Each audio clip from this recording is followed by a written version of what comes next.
Chapter 1581. Qin Yiru rarely interacted with her relatives and friends. Her friends whom she visited frequently were only Dong Wan and Mrs. Yang. Other than that, she rarely interacted with her maternal relatives. Gu Yunjian's parents were both dead and she did not have any visiting relatives. Therefore, she rarely visited her relatives and friends. Therefore, Qin Yiru cherished her family very much. Even if her mother, Yunjian's grandmother, Zhang Meihua, had been cruel to her in the past. Yunjian's grandmother, Zhang Meihua, gave birth to 4 children. The eldest daughter was Qin Junlan, the second son was Qin Liqian, the third daughter was Qin Yiru, and the fourth daughter was Qin Fangfang. Qin Yiru was the third. Ever since the previous incident, the only person who was close to Qin Yiru was her fourth sister, Qin Fangfang. Qin Fangfang was Yunjian's aunt. Back then, Qin Fangfang and Qin Yiru were very close. They were so close that they could talk about anything. Later on, Qin Fangfang married out of the province. Qin Yiru only visited Qin Fangfang's family during the new year. Their relationship gradually faded. When Yunjian's new cruise was first established, there was a car exhibition. Qin Fangfang's husband's family owned a car marketing company, so she came over to take a look. Since then, Yunjian had never seen her aunt again.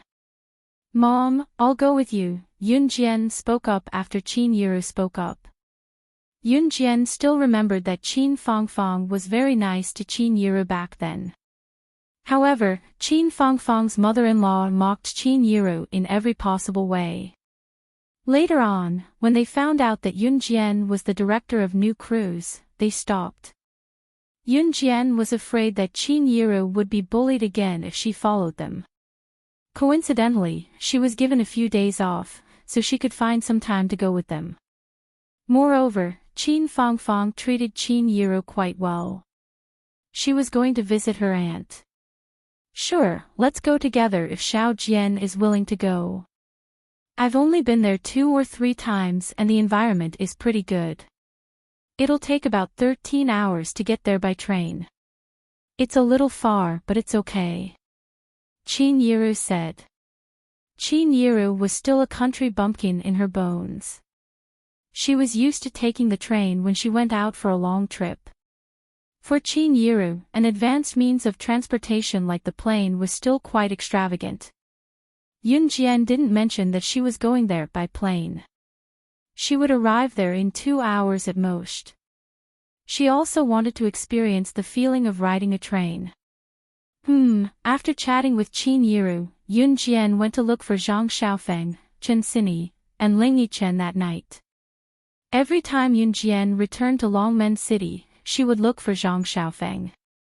Zhang Xiaofeng was her first disciple. She did not expect Zhang Xiaofeng to become a big shot in the international rankings. At the very least, she wanted Zhang Xiaofeng to become someone who was comparable to a high-level assassin. Zhang Xiaofeng had indeed fulfilled her initial wish. He did not complain about being tired. Chen Xini was the same as before, always teasing Zhang Xiaofeng. The next day, Yunjian, Qin Yiru, and Zhang Meihua who had come to Longmen City took the train to her aunt Qin Fangfang's husband's home. Pudong City, Gan Province. Gan Province was a moderately prosperous province and Pudong City was considered one of the most developed areas in the province. Pudong City was where Yunjian's aunt Qin Fangfang's home was located. Taking bus number 13, Yunjian, Qin Yiru, and Zhang Meihua arrived at Qin Fangfang's husband's home. Qin Fangfang's husband was also in the car marketing business and was considered a wealthy family. Her family lived in a villa and could be considered as one of the most affluent families. Just as they arrived, Zhang Meihua led Yunjian and Qin Yiru into the house with familiarity. Just as they entered, they saw Qin Fangfang's mother-in-law, Zhu Hingxiang, standing not far away, greeting a large group of people. These people looked to be Zhu Hingxiang's relatives and friends, both adults and children. Mother-in-law, mother-in-law, where's my daughter? Zhang Meihua quickly brought Yun Jian and Qin Yiro over to ask. Chapter 1582. Zhu Hingxiang was Qin Fangfang's mother-in-law. She had been to Longmen City the last time, so she knew Yun Jian. Zhu Hingxiang shuddered the moment she saw Yun Jian. She glanced at Zhang Meihua before averting her eyes to the side, obviously feeling guilty. Yun Jian could tell right away. She raised a brow without saying a word. Zhang Meihua had always been proud that her fourth daughter, Qin Fangfang, had married into a good family. When Zhang Meihua saw Zhu Hingxiang, it was as if she had seen her own daughter. She reached out to grab Zhu Hingxiang's hand excitedly and continued to butter her up. Oh, my in-law, we're so close. You don't have to be so courteous. I heard that my daughter is sick, so I came to take a look. As she spoke, Zhang Meihua took out a bag of bananas she bought from the roadside and shoved it into Zhu Hingxiang's hand. Here, in-law, we bought these just now. They're fresh. Try them. Zhu Hingxiang's eyes darted around. She took the bananas from Zhang Meihua and stammered awkwardly, Oh, you're too kind, in-law, Hingxiang, who's this girl? She's so pretty. Which relative of yours is she? An old woman in her 50s or 60s, about the same age as Zhu Hingxiang, came over and asked. As she spoke, the old woman's eyes were trained on Yun Jian. Isn't this my daughter-in-law's elder sister's daughter? Zhu Hingxiang said to the old woman beside her. Your daughter-in-law's elder sister's daughter? Hingxiang, isn't your daughter-in-law? The old woman blurted out when Zhu Hingxiang mentioned Qin Fangfang. Cough, cough, cough. It's nothing. We're all family. Come and have some fruits first. I remember that you're Yun Jian. Come in, there are a few girls and boys about your age over there. Go over and have some fun. Zhu Hingxiang said as she gestured for Qin Yiro to bring Yun Jian to the sofa. On the other side of the sofa were Zhu Hingxiang's relatives and friends who had come to visit. A few of them were young girls and boys who were about the same age as Yun Jian. No, in-law, where is my daughter? Zhang Meihua asked again as Zhu Hingxiang pushed her to sit on the sofa. Fangfang, she went out with Baiwen to buy something. She'll be back soon. Zhu Hingxiang rolled her eyes and quickly said. Yun Jian and Qin Yiro were sitting on the sofa. Yun Jian narrowed her eyes. Zhu Hingxiang's flaw was too obvious. Anyone with a discerning eye could see that she was up to something. Could it be, something happened to Qin Fangfang? Hey, what's your name? A young man sitting opposite Yun Jian looked up at Yun Jian and asked. This young man was obviously the child of one of Zhu Hingxiang's relatives. He was about the same age as Yun Jian. My daughter's name is Yun Jian. Qin Yiro was quite polite. She nodded at the young man and said. Ha, Zijie, you really want to flirt with girls wherever you go. Another young man sitting next to him said to the young man who asked for Yun Jian's name. The young man who asked for Yun Jian's name was Hang Zijie. He was the son of one of Zhu Hingxiang's relatives. Brother Zijie, didn't you buy a new laptop? Hurry up and take it out for everyone to see. Hang Zijie was just asking for Yun Jian's name. At this moment, a young girl sitting next to him glared at Yun Jian and said to Hang Zijie smugly. Computers in 1999 were not cheap, especially laptops. It was rare for an adult to have a laptop in their hands, let alone a child who had such a valuable item. When Hang Zijie heard this, he quickly took out his laptop from the side, opened the lid, and turned it on. Wait, let me install a program. Hang Zijie glanced at Yun Jian. Seeing that Yun Jian did not care about his laptop, he added another sentence. Wow, Brother Zijie, you know how to install programs. You're as good as a hacker. The young girl said again. Installing programs and hacking were two completely different concepts. However, this young girl forcefully linked the two together. No, I'm embarrassed when you say that. Hang Zijie glanced at Yun Jian again and scratched his head. Chapter 1583. After hearing what Hang Zijie said, Yun Jian curled her lips slightly and didn't reply. Zijie Gij, I think she probably hasn't come into contact with a laptop before. At most, she used a computer or two in school, the girl from before added. Duo, don't say that, Hang Zijie restrained the girl's words. This girl's name was Wang Duo. She looked about a year younger than Yun Jian, about 15 years old. Hang Zijie and Wang Duo's families weren't poor, especially Hang Zijie's family. Thinking about it, Hang Zijie was able to afford a laptop. From this point, it could be seen that Hang Zijie's family was definitely not too poor. I'm just telling the truth, Wang Duo glanced at Hang Zijie and said innocently. Oh right, Zi Heng, isn't your brother a hacker? I heard that 2 years ago, he used a computer to hack into a large company's technology department and was reported to be in jail for half a year. How's he doing now?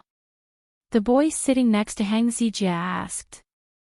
As he asked, he glanced at Yun Jian from the corner of his eye. Boys in their youth all had a common problem, which was that they liked to show off in front of girls. The boy sitting next to Hang Zijie was called Duan Qingxian. He was tall and well-built with a lean body. His looks were all right and he looked like a delicate-looking teenager. Seeing his brother being so cooperative, Hang Zijie smiled and said, My brother is just like that. Now that he's out of prison, he's going to work in a large company. He won't dare to casually hack into the technology department of other companies, lest he gets caught and squatted in jail again. Young boys and girls mainly talked about things that were strange. Whoever said something strange would be the most successful at showing off. Take Hang Zijie for example. Not only did Hang Zijie think that his brother was a hacker, but others also thought that it was unheard of and that it was amazing. More importantly, he even thought that his brother had been in jail before and was different from others. This was something worth showing off about. Your brother was in jail before. Sure enough, the moment Hang Zijie said that, another girl beside him asked curiously. Hang Zijie said something to the girls then turned to look at Yun Jian. However, seeing that Yun Jian didn't move at all, he couldn't help but have some doubts in his heart. Why was she the same as other girls? Wasn't she curious or surprised? Shouldn't they be chasing after him and asking him all sorts of questions? Wow, I suddenly feel that hackers are amazing. Brother Zijie, you should learn from your brother and learn all his hacking skills. That sounds so cool. Wang Duo said again with a look of admiration. Yun Jian pursed her lips and remained silent. That's right. I really want to know who's the best hacker in the world. Duan Qingxian, who was sitting next to them, added, his eyes shining. I asked my brother about this question, and my brother told me about it. Hang Zijie said exaggeratedly. Who? Who? At this moment, all the young boys and girls looked over. Everyone wanted to know the answer to this question. Yun Jian, do you know? Hang Zijie saw that Yun Jian simply closed her eyes. He couldn't accept that Yun Jian wasn't surprised by what he said, so he asked again. I don't know. Yun Jian directly replied with 3 words. My brother said that the best hacker's account name is SS, but no one knows who she is. No one can find out her background. I think she should be a very powerful hermit. Hang Zijie said proudly. His words were bragging as if the person he was talking about was himself. Wow! Is that true? She's that good. The young boys and girls beside them exclaimed. Of course. My brother is amazing, right? He said that he can't even compare to a millionth of the person with the account name SS. And I heard that the person with the account name SS has broken into the national defense systems of countless countries. Her hacking skills are so cool that it's off the charts. There was once when she directly disintegrated a large country's armed forces equipment in just a few minutes. Chapter 1584. This person called SS is so powerful. The people around immediately exclaimed, especially Wang Duo and Duan Qingxian, who helped Hang Zijie show off his brother's abilities. They were now covering their mouths and exaggerating. Girls and boys like Wang Duo and Duan Qingxian liked to make a big fuss whenever they encountered something. Hacker was a new term that everyone came into contact with. In the past, when the internet was not developed, hackers naturally did not exist. Now, with the development of the internet, the term hacker gradually appeared in people's eyes. Yeah, in the world of hackers, that SS ability has reached a level that no one can surpass. My brother said that the top hackers in the world joined forces and tried to break SS system to find out the true identity of SS. Guess what happened in the end? Hang Zijie saw that Yun Jian's eyes were closed and now she opened them. He thought that Yun Jian must be interested in what he said, so he spoke more enthusiastically. For a guy like Hang Zijie, to be able to show off in front of a beautiful girl and make the other party feel that he was very powerful, this was a very satisfying thing. However, Yun Jian only opened her eyes and did not say anything. She even slightly raised her red lips and did not say anything. What happened next? Brother Zijie, only you know the result here, don't keep us in suspense. Wang Duo heard Hang Zijie's words and instantly felt very proud of her good relationship with Hang Zijie. She said in a slightly coquettish tone. In the end, those top hackers who joined forces were directly blocked by SS system in less than 30 seconds. Even the computer's screen went black. They are all top-notch hackers. They are professionals and should be able to break SS span, but SS ability is who knows how many times stronger than them. They couldn't fight back at all. Hang Zijie said while paying attention to the reactions of the girls around him. He saw that the girls around him widened their eyes in surprise, and some even made a sound. His self-esteem was greatly satisfied. Oh right, my brother will be here in the afternoon. I can let my brother show you his hacking skills. Hang Zijie added another sentence. Hearing this, the boys and girls around him instantly felt their blood boil. Yun Jian was the only one who remained seated. She narrowed her eyes and curled her red lips. What hacker? Auntie doesn't understand. You children are all so smart. Auntie's generation can't understand these new things at all. Only children like you will be able to learn it in a short time. Qin Yiruv glanced at the laptop in Hang Zijie's hand and sighed with emotion. However, when Qin Yiruv said this, no one paid any attention to her. Mom, if you want to study computers, I can teach you, Yun Jian said to Qin Yiruv after hearing Qin Yiruv's words. Okay, Mom has to keep up with the trend, haha. Qin Yiruv readily accepted Yun Jian's words. Qin Yiruv was not an old-fashioned person. She was willing to accept things from the new era, which might be different from some parents. You have a laptop at home. You know how to use a computer. Unexpectedly, just as Yun Jian and Qin Yiruv finished speaking, Hang Zijie and Wang Duo exclaimed. Duan Qingxian and other people around Yun Jian's age also looked at Yun Jian. Everyone was slightly surprised. After all, in this era, there were not many people who could afford a computer. Hang Zijie's family was one of the wealthiest in Pudong City. There are 3 or 4 computers at home. They are all placed there and not used.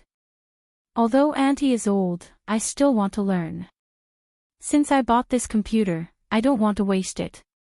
Qin Yiruv smiled at everyone. Those computers were all bought by Yun Jian. She used the 3 or 4 computers to tie all the systems together and operate the programs to perform the best hacking skills. However, when the surrounding people heard Qin Yiru's words, they were all stunned. Yun Jian had 3 or 4 computers at home. Chapter 1585. Qin Yiru's unintentional words shocked Hang Zijie, Wang Duo, and Duan Qingxian. After all, among the group of people present, only Hang Zijie's family could afford a laptop. In this day and age, people couldn't even live a good life, let alone spend the money to buy a laptop and enjoy life. Hang Zijie's family background was one of the best in Pudong City, so it wasn't surprising that he could afford a laptop, which was considered a rather high-tech and luxurious item in this era. However, Yun Jian and Qin Yiru didn't dress badly today.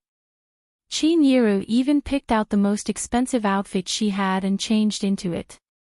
She was here to visit her younger sister, Qin Fangfang, after all. Naturally, Qin Yiru could not embarrass her maiden family for the latter. Therefore, when Hang Zijie and the others saw Qin Yiru and Yun Jian's clothes, they could accept the fact that Yun Jian had 3 or 4 laptops at home. "Oh right, brother Zijie. Didn't you say that your brother was going to open an internet cafe?" Wang Duo glared at Yun Jian and spoke up to Hang Zijie, feeling indignant. Open an internet cafe? How many laptops would he need to buy? That would cost a lot of money. A middle-aged woman in her 40s heard Wang Duo's words and said in shock. Most of the people present came from the countryside and weren't rich. This middle-aged woman knew the price of laptops. When Wang Duo said that Hang Zijie's brother was going to open an internet cafe, she couldn't help but exclaim. Seeing that everyone was looking at him, Hang Zijie glanced at Yun Jian, who closed her eyes again. He swallowed and said in a slightly boastful tone, "My brother doesn't want to use the money from his parents. He wants to use his own strength." Before Hang Zijie could finish his sentence, a 25-year-old man walked into Zhu Hingxiang's house. He was handsome, about 1.79 meters tall, and had a lean appearance. This man looked 90% similar to Hang Zijie. When the man walked in, his good looks attracted the attention of the girl sitting on the sofa beside Yun Jian. "Wow! So handsome. Oh my god, that person looks like you. Hang Zijie, he is your hacker brother, right?" Seeing Hang Zijie's brother, the group of girls sitting beside Yun Jian asked Hang Zijie excitedly. "Brother?" Seeing that the girls around him were excited to see his brother, Hang Zijie was very proud. He stood up from the sofa and walked over to greet him. Yun Jian opened her eyes slightly, but she still didn't make a sound. "This is my brother, Hang Ziliang. My brother's hacking skills are very good. I can show you now." Glancing at Yun Jian, who had opened her eyes, Hang Zijie spoke more and more enthusiastically. Sure enough, his brother was his best asset to show off. "Wow! Hackers. I always thought that hackers were people we would never be able to come into contact with. I didn't expect that I would be able to see a real hacker." Someone exclaimed in surprise. Hang Ziliang didn't need to ask to know what had happened. He smiled at the crowd and greeted, "Hello, everyone. Brother. Come here. Why don't you demonstrate your hacking skills to everyone?" Hang Zijie pulled Hang Ziliang to his laptop and then stuffed his laptop into Hang Ziliang's hand and said, "What do you want to see?" Hang Ziliang didn't beat around the bush. He sat down and said, "Look, the kid over there is playing games on the computer. Do you have a way to make his screen black?" A girl suggested. Zhu Yuxiang's family is very rich. There are several computers next to this large living room. Everyone is not surprised. At this moment, a little brother is sitting in front of the computer and playing games like crazy. What's so difficult about this? Hang Ziliang smiled and then began to operate the laptop in his hand. He first downloaded a Trojan horse software and then operated it. Hang Ziliang operated for 10 minutes before opening the operating system. Then he began to use the system to search for the ID address of the computer, used the port scanner to determine which ports the other party opened, and analyzed the operating system used by the other party. Is it done? Someone couldn't wait to see the results. Wait for me for a while. Hang Ziliang opened his mouth. There were small beads of sweat on his forehead as he spoke. Back then, it had taken him half a year to hack that company's technical department. This procedure alone would take at least half an hour to an hour to complete. Chapter 1586. After this female voice rang out, the surrounding group of people were startled. Then, they turned their heads towards the source of this female voice. Yun Jian had her hands behind her head as she leaned back on the sofa. She pursed her lips as she spoke. You. Hang Ziliang stopped what he was doing and looked at Yun Jian in shock. Before Hang Ziliang could speak, Hang Ziliang's younger brother, Hang Zijie, exclaimed to Yun Jian, you know how to hack too. Everyone turned to look at Yun Jian as soon as Hang Zijie finished his sentence. Yun Jian knew how to hack too. Hang Zijie's brother, Hang Ziliang, had been learning how to hack for close to 10 years. He started learning when he was 15 and that was how he got to where he was today. What about Yun Jian? She sounded like she knew how to hack, but if she really knew how to hack, how old was she when she started learning? 5. 6. Pfft. If Yun Jian really started learning how to hack when she was 5 or 6, even an idiot would know how to striptease. Everyone was waiting for Yun Jian's explanation. Qin Yiru, on the other hand, was not that surprised. She knew that her daughter was the director of new crews and had a lot of contact with computers. It was not surprising that she knew how to hack. That was right. Qin Yiru thought that she knew how to hack if she knew how to use computers. She did not know the difference between using computers and hacking. Qin Yiru was not to be blamed. Women in this era usually did not know how to use computers. In other words, even if there was a computer at home, Qin Yiru would not know how to use it. While everyone was sizing her up, Yun Jian was still sitting there lazily. She replied calmly, I know a thing or two. If those international guys knew that SS had the audacity to say that she only knew a little about hacking in front of a large group of people, those guys would probably vomit blood in anger. What did she mean by only knowing a thing or two? Yes, she knew a thing or two about hacking. The moment she started, she broke into the national defense digital system of a big country. In the end, she even forced the other party to beg her for mercy and ask for the system to retreat. So you also have some understanding of hacking techniques. Hang Ziliang's hands trembled as he operated the computer system. He put it down and told Yun Jian, don't worry about it. Hang Ziliang was already sweating all over.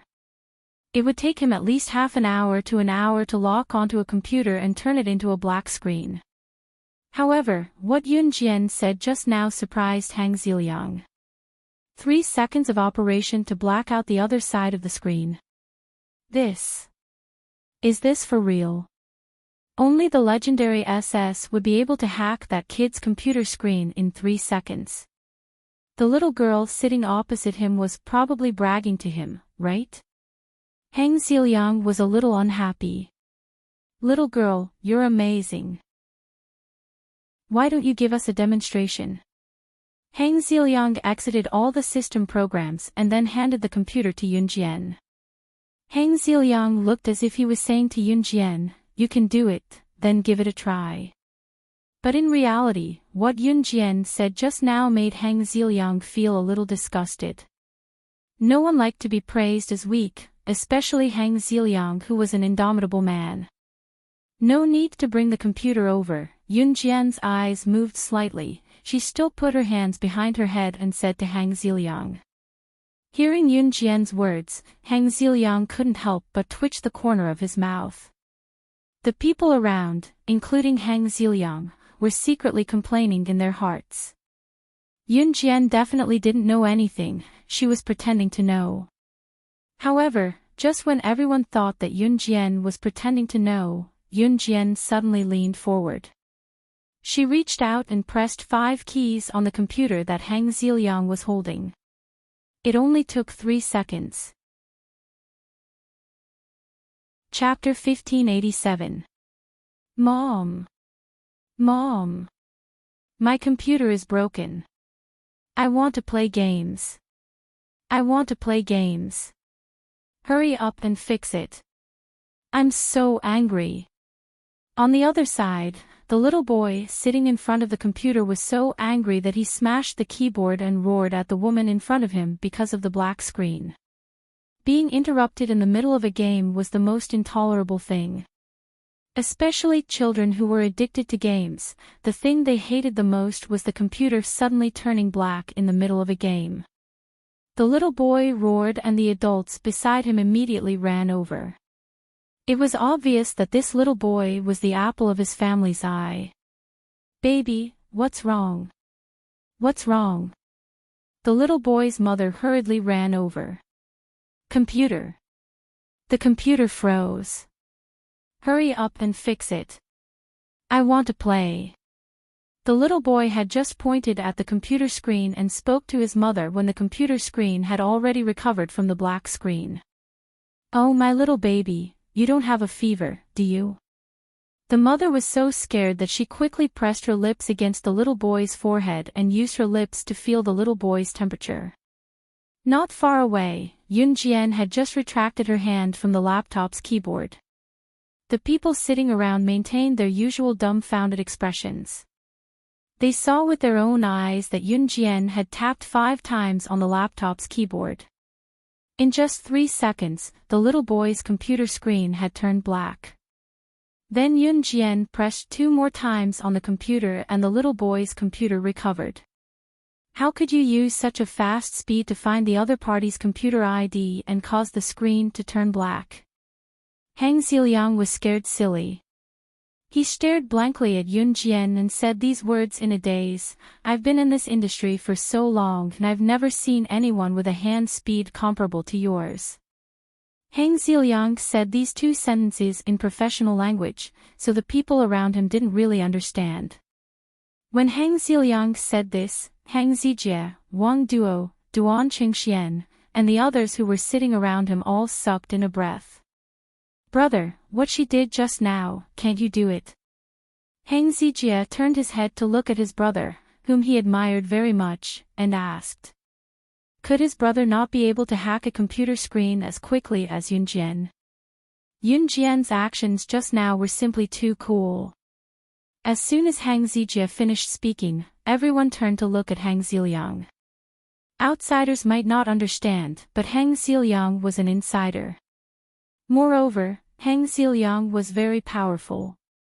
He had once hacked into a large company's technical department. Therefore, everyone present was waiting for Hang Ziliang's evaluation of Yun Jian. Brother Ziliang, you can definitely do what she did just now, right? After Wang Duo saw Yun Jian's move just now, she was a little unconvinced, so she looked sideways at Hang Ziliang and said very intimately. The surrounding people also thought so. Hang Ziliang was such a powerful person. How could he not be better than a little girl like Yun Jian? Seeing that everyone was looking at him, Hang Ziliang smiled bitterly. Then, he shook his head at the crowd and didn't struggle.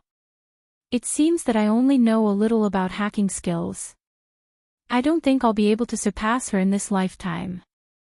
I've heard about her hacking skills from my mentor before. It's very difficult.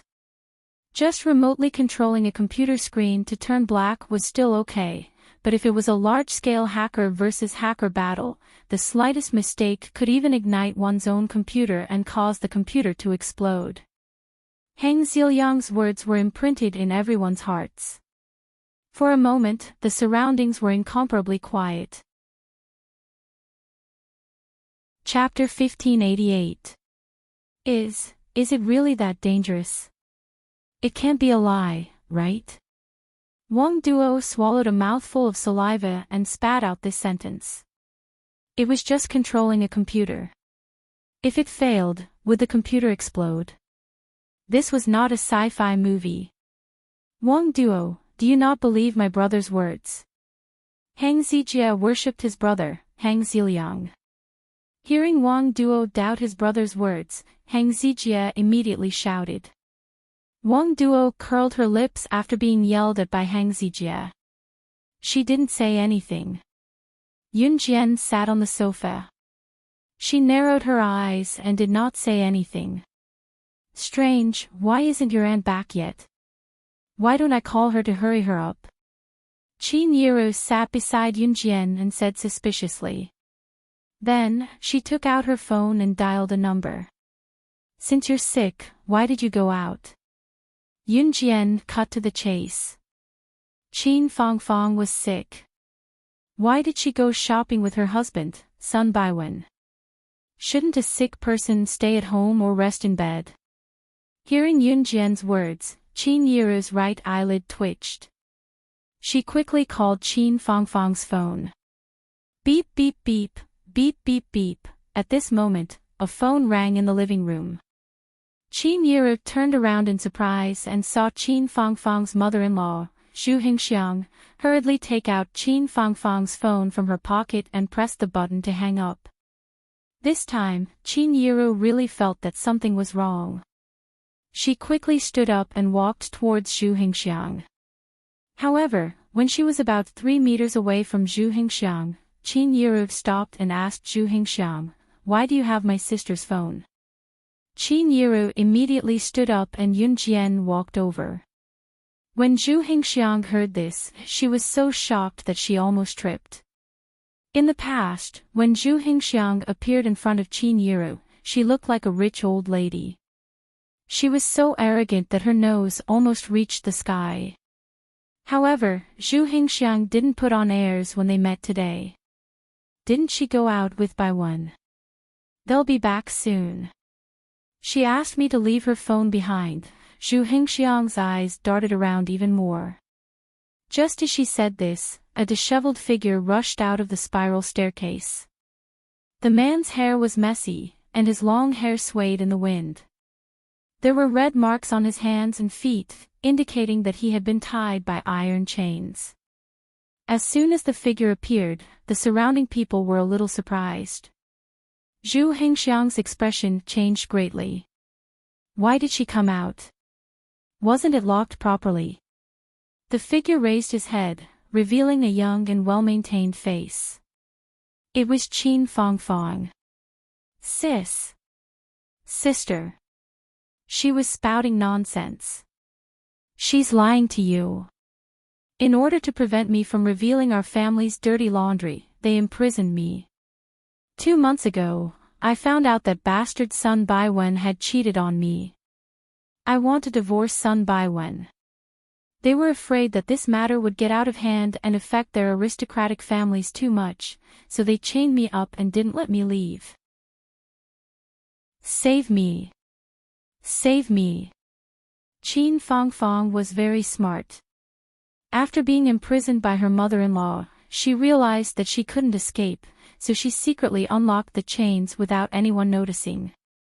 This time, she heard Qin Yiru's voice, so she rushed out to ask for help. You're lying. How could my Baiwen have cheated on you?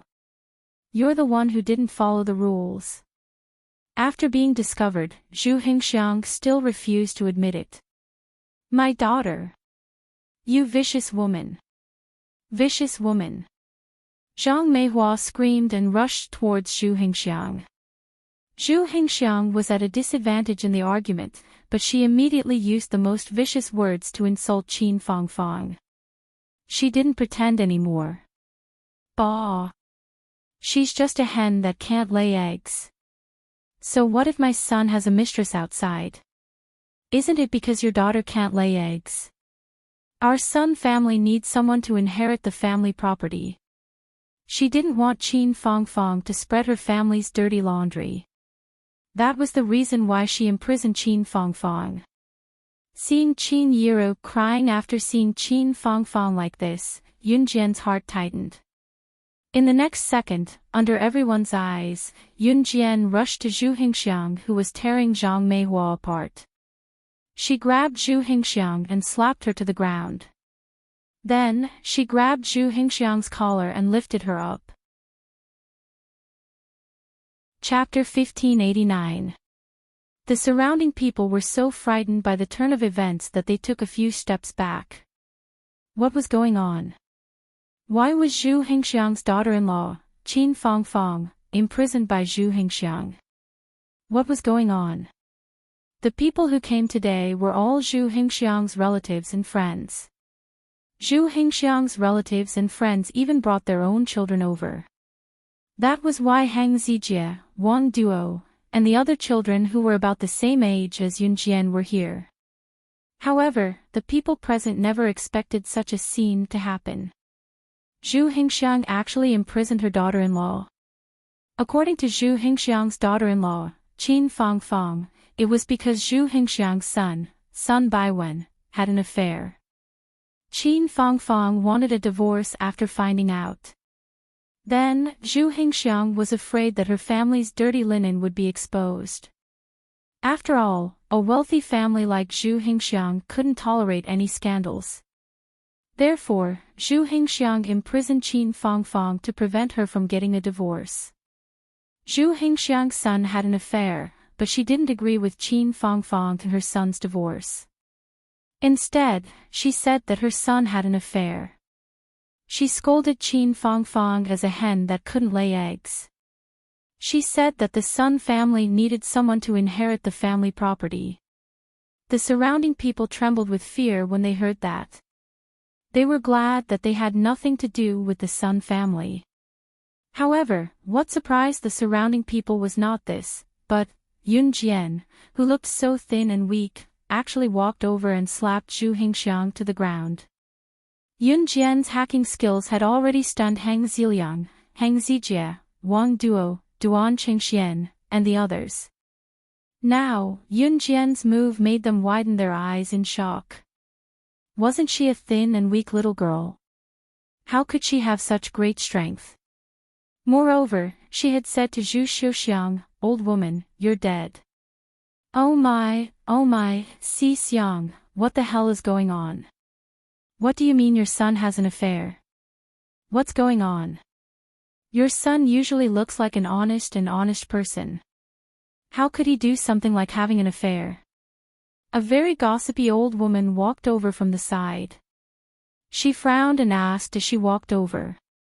Qin Fangfang's husband, Sun Baiwen, was an honest person. However, people changed when they had money. Especially since Qin Fangfang had been married to Sun Baiwen for so many years, her stomach had not made any sound. As her mother-in-law, Zhu Hingxiang couldn't wait for Qin Fangfang, a hen that couldn't lay eggs, to get out of her house. However, if news of Sun Baiwen's divorce got out, it would not only be bad, but it would also affect his business. The Sun family was running a car marketing company.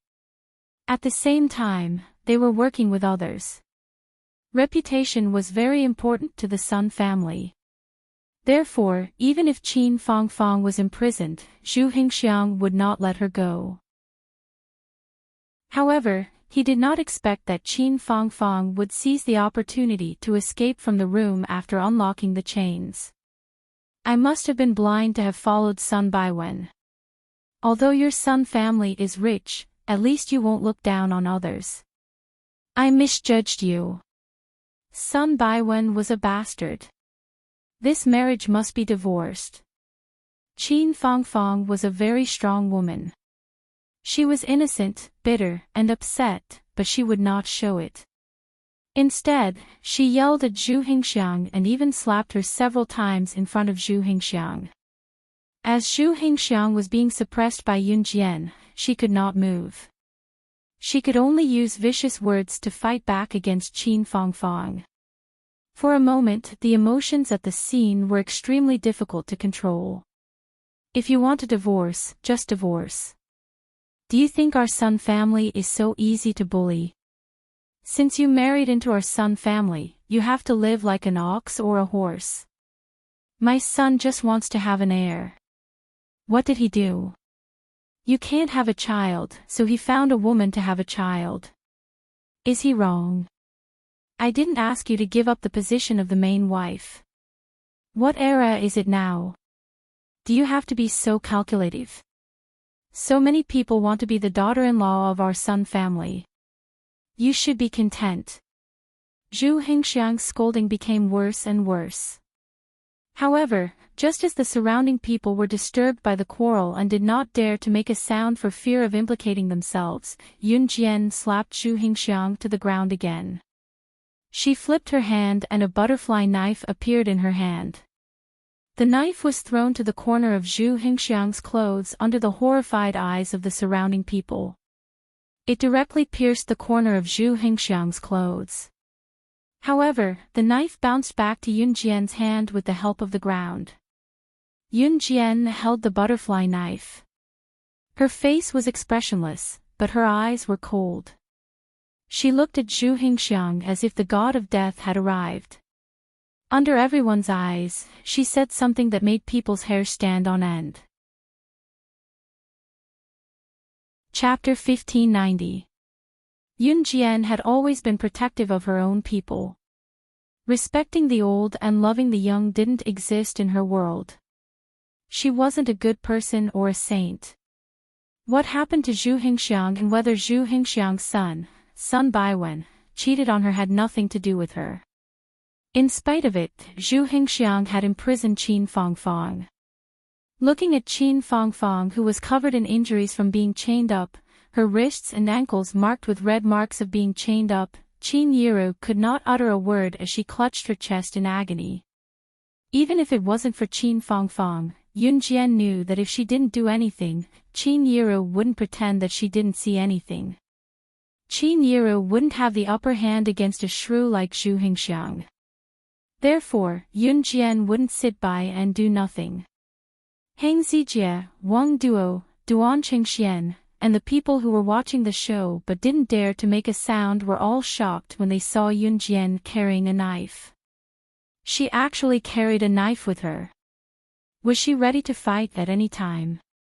And judging from how skilled she was, it was obviously not her first time doing this. Even if something like this happened, it's an adult's matter. Why is a child like her getting involved? And she's even swinging that stupid knife. She thinks she knows how to swing it. She's really good. Wang Duo, who was standing beside Hang Zijie, saw Yun Jian twirling the butterfly knife. She was envious and jealous. If she knew how to swing a knife, she would be the one being watched. It was because of jealousy that Wang Duo said this. Wang Duo didn't get a reply. On the other side, everyone was shocked by Yun Jian taking out the butterfly knife. Zhu Hengxiang was no exception. Zhu Hengxiang was an old woman who was afraid of death.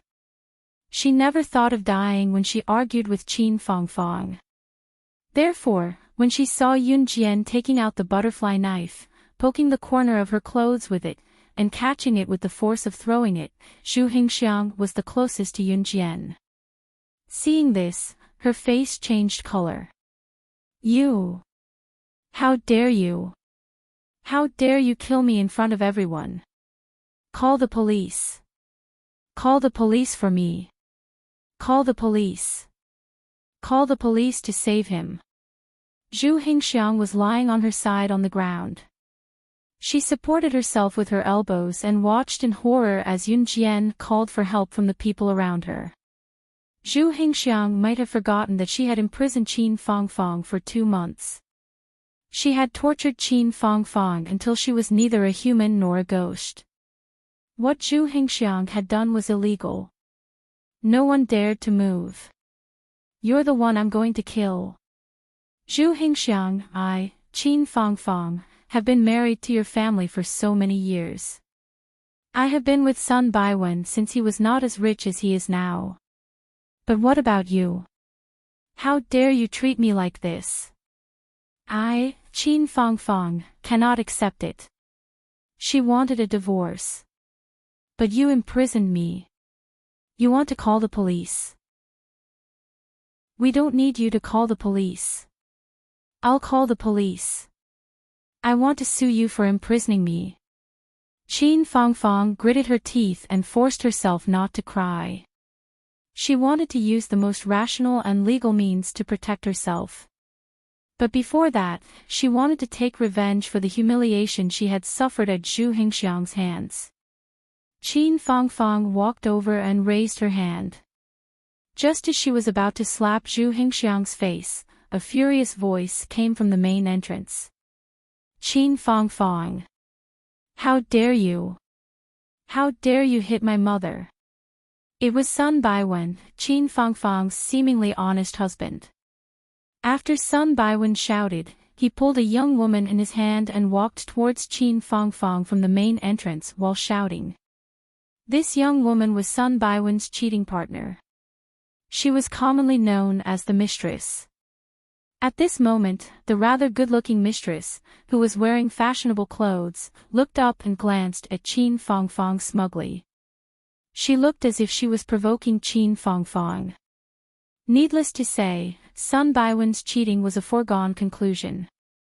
And the most important thing was that he dared to bring his mistress home directly. Qin Fangfang was furious. Fortunately, Qin Yiru hugged her and comforted her, so she did not do anything rash. At this moment, Zhu Hingxiang suddenly got up from the ground. She stood up and immediately tried to push Qin Fangfang and Qin Yiru down. At the same time, she shouted, "Ah! Go to hell! Go to hell! B*TCH! How dare you hit me just now?" Everyone was shocked. Just when everyone thought that Qin Fangfang and Qin Yiru would be pushed to the ground by Zhu Hingxiang, who suddenly got up, a figure flashed by. Before Zhu Hingxiang could stand up, she was sent flying 5 meters away by Yun Jian's kick. She was paralyzed on the ground, unable to get up for the time being. Zhu Hingxiang was in pain. Before anyone could react, Yun Jian had already grabbed the butterfly knife and walked towards Zhu Hingxiang. Chapter 1591. Qin Yiru was comforting Zhu Hingxiang when she got up from the floor and extended her aged hands in an attempt to push Qin Yiru and Qin Fangfang down. Yun Jian was enraged. No one was allowed to lay a hand on Qin Yiru, no exceptions. You! How dare you lay a hand on my mom? Sun Baiwen obviously remembered Yun Jian, so he only roared at Yun Jian, not daring to do anything to Yun Jian. Back in Longmen City, Sun Baiwen was terrified when he found out that Yun Jian was the director of New Cruise. Yun Jian was Qin Fangfang's niece and the director of New Cruise. Sun Baiwen was slightly afraid when he first cheated. Qin Fangfang's relatives could not threaten him at all. The only one who could was New Cruise's director, Yun Jian. Later, the mistress named Song Ling seduced him. Sun Baiwen was a normal man and it had been so many years, but Qin Fangfang's stomach did not make any noise at all. Sun Baiwen wanted to be a father too, so he went with the flow and hooked up with the mistress named Song Ling. Everything was so natural. In the end, Sun Baiwen even dared to enter and exit in front of Qin Fangfang with his mistress, Song Ling. Sun Baiwen used to be a man who valued relationships, but everything changed when he became rich. It was his mother, Zhu Hingxiang, who wanted to push Qin Fangfang and Qin Yiru to the floor, but Yun Jian retaliated. Sun Baiwen did not even care about Qin Fangfang as he roared at Yun Jian. Qin Fangfang was heartbroken. She stood where she was with her head hung low. If it were not for Qin Yiru supporting her, she could not even stand properly. What could be more pathetic than the person who had been sleeping beside her for so many years standing in front of her with his mistress and yelling at her? The atmosphere at the scene was extremely gloomy. In the distance, Hang Ziliang, Hang Zijie, Wang Duo, and the others didn't know whether to leave or stay. From the looks of it, they stood there awkwardly. Many of Zhu Hingxiang's relatives were still standing around. Seeing the scandal of Zhu Hingxiang's family, they didn't know whether to leave or stay. It was extremely awkward. Baiwen, don't be angry. Let's call the police. Let the police arrest them. The mistress, Song Ling, was holding onto Sun Baiwen's arm. Her round breasts were almost touching the inside of Sun Baiwen's arm. She had the nerve to speak to Sun Baiwen. Yes, yes. Call the police. Call the police. Sun Baiwen said as he took out his mobile phone from his pocket and was about to make a call. Yun Jian strode towards Zhu Hingxiang. She walked up to Zhu Hingxiang and grabbed her collar. She lifted the half-conscious Zhu Hingxiang up and patted her face with the butterfly knife. Go ahead and call the police. I believe that my knife can stab into her head before you make the call. Yun Jian lazily swung the butterfly knife in her hand. The knife swayed and almost brushed past Zhu Hingxiang's head. Sun Baiwen was so frightened that he quickly put down his phone. In comparison, his mother, Zhu Hingxiang, was still very important to him. Murder is illegal. You're so young and yet you're learning to threaten people. Don't you think it's shameful? Wang Duo, who was standing in the distance, saw Yun Jian's insolence again and again. She couldn't help but stand up and say something that she thought was fair. At this point, Hang Ziliang, Hang Zijie, Wang Duo, and the others who were about the same age as Yun Jian. Sun Baiwen was certain that Yun Jian wouldn't dare to make a move. Just as everyone thought so, Yun Jian raised the butterfly knife and stabbed it into Zhu Hingxiang's thigh in front of everyone. Ah! Zhu Hingxiang, who was in a semi-conscious state, screamed out in pain and fainted. She actually dared to make a move. That could kill someone. Chapter 1592. Everyone was shocked by Yun Jian's actions. They all thought that Yun Jian did not have the courage to hurt Zhu Hingxiang. She did not even have the courage to hurt Zhu Hingxiang even a little bit. After all, murder was illegal. Although Yun Jian did not kill Zhu Hingxiang, she did hurt her. If there were no acquaintances in the police station, Yun Jian would not be in jail at her age, but she would not be in a good state either. You actually dared to hurt my mom. Ah! I'm going to kill you. After Sun Baiwen reacted, he wanted to rush towards Yun Jian. However, the mistress, Song Ling, grabbed his hand and did not let Sun Baiwen rush over. To be honest, if Sun Baiwen was determined, the mistress, Song Ling, would not be able to stop Sun Baiwen from rushing over. However, Sun Baiwen was afraid of Yun Jian from the bottom of his heart. That was why he was held back by Song Ling. Yun Jian saw Sun Baiwen's cowardice. She only smiled coldly. The knife stabbed into Zhu Hingxiang's thigh. It was enough to make Zhu Hingxiang suffer, but she would not die immediately. Yun Jian controlled her strength and position very well. The knife would not touch Zhu Hingxiang's main artery, so she would not die. Even if she was sent to the hospital 3 hours later, as long as the knife was not pulled out, she would not die. However, Zhu Hingxiang would also suffer a lot of pain. If the knife stabbed into Zhu Hingxiang's thigh, even if Zhu Hingxiang did not die, she would be in extreme pain. Don't blame Yun Jian for being cruel. Qin Fangfang had been imprisoned in the room by Zhu Hingxiang for the past 2 months. She had suffered a lot. Compared to the first time she saw Qin Fangfang, Yun Jian could clearly feel that Qin Fangfang had lost at least 10 kilograms.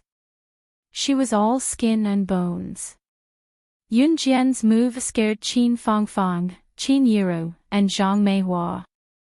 She she actually dared to do it. Compared to Sun Baiwen, Song Ling, and the others, Wang Duo was so scared that her face was pale. She's not an ordinary person. Hang Ziliang narrowed his eyes and stared at Yun Jian.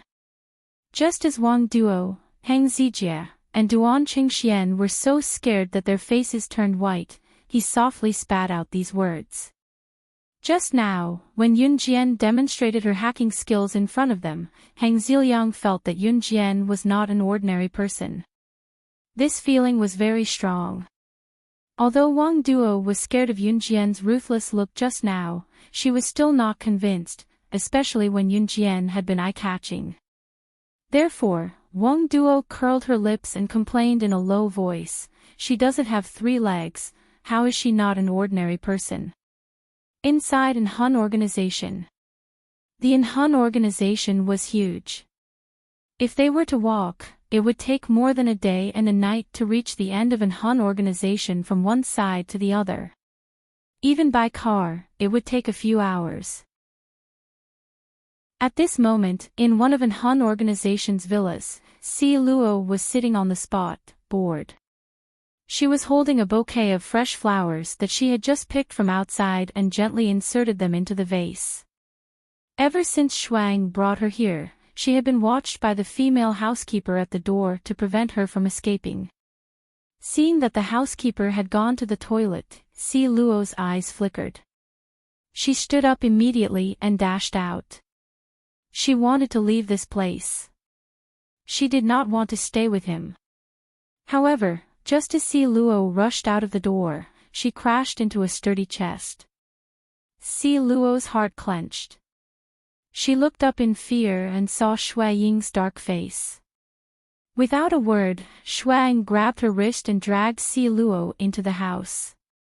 "Let me go, I want to stay with Sister Qing Yu and the rest." Si Luo was thrown onto the bed by Shuang. She looked at him fearfully, still refusing to let him go. She still could not understand why he would not let her go. She slept on the same bed with him every day. Would she get pregnant? Chapter 1593. Shuang cupped Si Luo's mouth, which was still rambling on. He panted heavily as he kissed Si Luo's lips. The kiss sent Si Luo into a frenzy again. Her lips were bitten by Shuang and she could not break free. Her hands pounded on Shui Ying's chest but to no avail. Just as Si Luo was panicking and was about to break free from Shui Ying's embrace, Shuang suddenly let go of her lips and whispered gently into her ear, "I'm sorry. I like you, so don't leave me." As he spoke, he naturally reached out and grabbed her small hand that was pounding his chest. It was Shui Ying's first time saying something like that to her, so Si Luo was completely stunned. It was not that Si Luo did not have feelings for Shuang, but she did not know if what she felt for him was love. "So don't think about leaving me, Shuang stared into her eyes and said solemnly. Si Luo was surprised, but for some reason, she felt a warmth in her heart. For some reason, Si Luo looked at Shui Ying's perfect face, which only had a deep scar on his neck. She nodded subconsciously. Country Z, Pudong City, Gan Province, Sun Baiwen's house. The atmosphere was still crumbling. Sun Baiwen was pale. Being pulled by Song Ling, he dared not go to Yun Jian himself, so he could only watch as his mother, Zhu Hingxiang, fainted with blood on her thigh. "Xiao Jian, don't kill her." Qin Yiru was afraid that Yun Jian would really kill Zhu Hingxiang. She was not afraid that Zhu Hingxiang would die, but that Yun Jian would ruin her life because of Zhu Hingxiang. After all, this was a society ruled by law. Yun Jian had wanted to scare Sun Baiwen, but seeing that Qin Yiru was afraid that something would happen to her, Yun Jian spoke frankly. "She won't die."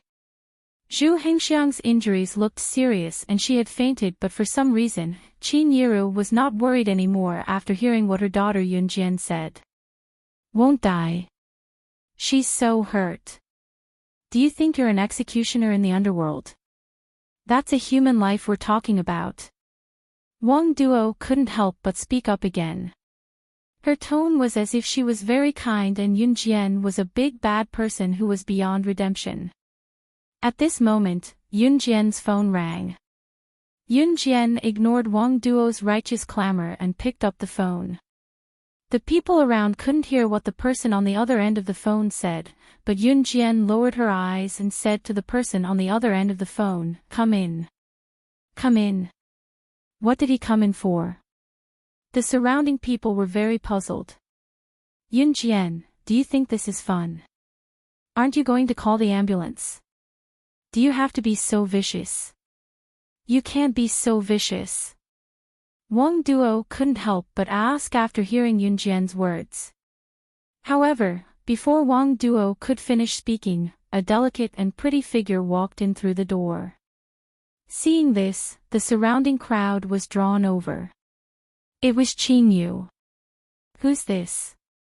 The people around them frowned as they watched Qing Yu walk in. "What are you trying to do?" Wang Duo rolled her eyes. Qing Yu went straight to Yun Jian and told Yun Jian in front of the crowd, "Sister Jian, the blood babies have moved. Sister Jian, the blood dolls are on the move. Master told me that they might have found you and might attack you anytime soon. That was why she had rushed here from Longmen City." Qing Yu enunciated each word to Yun Jian with a grim expression. "Pfft. Blood babies. What blood babies? Were they having a house party? They're attacking her. Does she think she's some boss of Long Shao or some underground organization?" Wang Duo could not help guffawing when she heard what Qing Yu said to Yun Jian. Before Wang Duo could finish, Hang Ziliang's expression changed. He looked at Yun Jian and Qing Yu in front of everyone and asked, "Are you talking about the blood babies? Is the blood doll you're talking about the underground assassin organization that rose to power recently in Southeast Asia and swallowed all the organizations in Southeast Asia as fast as possible?" Chapter 1594. Hang Ziliang was a hacker. Even if he did not usually hear about the rise of a major assassin organization like Blood Doll, he could search for it on his computer. At Hang Ziliang's age, coupled with his current hacking skills, he could already be considered a talented person. Some organizations even went to invite Hang Ziliang to join their organizations after hearing about his deeds, but were all rejected by Hang Ziliang. There was no shortage of hackers who came into contact with computers. Naturally, Hang Ziliang, who had access to computers, could find out about the rising blood doll from various channels and how it had swept through all the girl organizations in Southeast Asia in the shortest time possible. Now that the triad was abuzz, Blood Doll's ability and influence had spread throughout Southeast Asia, becoming an assassin organization that was second only to An Hun Group and Kosha mercenaries. Therefore, when he heard what Qing Yu said to Yun Jian, Hang Ziliang was dumbfounded. When he recovered, he was deeply terrified. Qing Yu tilted her head, her long black hair flowing in the wind.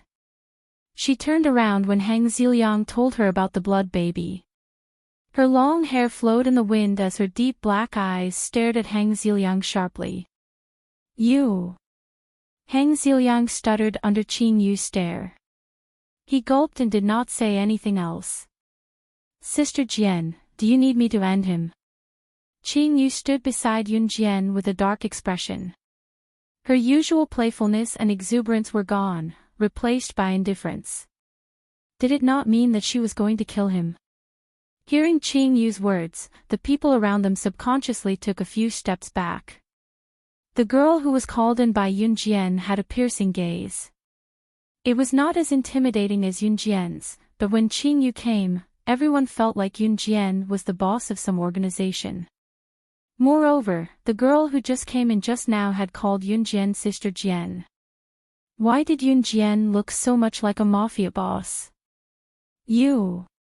Are you guys going to kill him in public? This is a lawful society. Wang Duo was shocked when she saw Qing Yu looking over, even though it was not directed at her. Boy, by one. Hurry up and chase these lunatics away. Isn't this your home? What nonsense are they spouting? The mistress, Song Ling, felt chills running down her spine when she heard Yun Jian and Qin Yu's words and actions. She then rubbed her quivering chest against Sun Baiwen's arm in an even more exaggerated manner. Qin Fangfang was helped upstairs by Qin Yiru and Zhang Meihua before Qin Yu entered. This matter was naturally not over, but according to Qin Fangfang's current state, if she were to face Sun Baiwen and the mistress, Song Ling, walking confidently in front of her, her state would definitely collapse. Therefore, Qin Yiru and Zhang Meihua helped Qin Fangfang upstairs. Qin Yiru and the other two did not see what happened just now. Don't try to scare us with your professional words. Qin Fangfang may be your aunt, but this is our family's business. What assassin organization? Nonsense. Even if you use such professional words to scare me, this still happened. I won't agree to divorce Qin Fangfang, Sun Baiwen told Yun Jian solemnly. He hugged the mistress in his arms but pretended to be manly. However, before he could finish, another silhouette dashed in through the door. It was Gu Nianji who came in light. Gu Nianji was dressed in a black casual outfit. She held a pistol in her hand as she dashed in and spoke to Qin Yu and Yun Jian with a frown. Blood Doll's people are here. They're right outside. As she spoke, Gu Nianji tossed the pistol in her hand to Yun Jian. Gu Nianji had completely surrendered to Yun Jian now. The crowd could only watch as Yun Jian caught the pistol that might or might not be a real one nimbly and caught the bullet that Gu Nianji tossed over. She loaded the gun and loaded it. Gu Nianji did not even need to lower her head to complete the series of actions. Chapter 1595. Yun Jian's cold back view, paired with her high ponytail, looked slender from the back despite her short-sleeved shirt and shorts.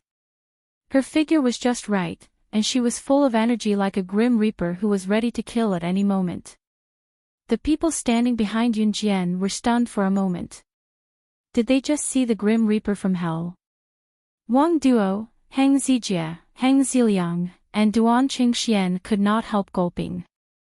Many of the people around them were Zhu Hengxiang's relatives, but no one cared about Zhu Hengxiang, who was lying unconscious on the ground and had just been stabbed in the thigh by Yun Jian. Everyone present was shocked by Yun Jian's attack. Especially Sun Baiwen and Song Ling. Sun Baiwen even said that Yun Jian had purposely called Qin Yu over to say what she said in front of everyone. He even described what Qin Yu said to Yun Jian about the blood baby as a pretentious professional. When they saw Gu Nianji, who rushed into the house, everyone was shocked, including Sun Baiwen. Especially when they saw the shiny black pistol in Gu Nianji's hand, everyone's hearts clenched tightly. However, the first thought that came to their minds was that the gun must be a fake. However, they watched as Yun Jian took the pistol, took the bullets Gu Nianji tossed over, loaded it, and loaded the gun. They were completely dumbfounded. Was this a real gun? Yun Jian was already walking out of the door. Qin Yu and Gu Nianji followed closely behind Yun Jian. They're serious. Heng Ziliang frowned and grabbed a handful of his hair as he followed. Although Sun Baiwen and Song Ling were scared, their curiosity drove them to follow. Wang Duo, Heng Zijie, and the adults present followed them curiously. So what if the gun in Yun Jian's hand looked like the real thing? Technology was so advanced now that it was not difficult for a fake gun to look like the real thing.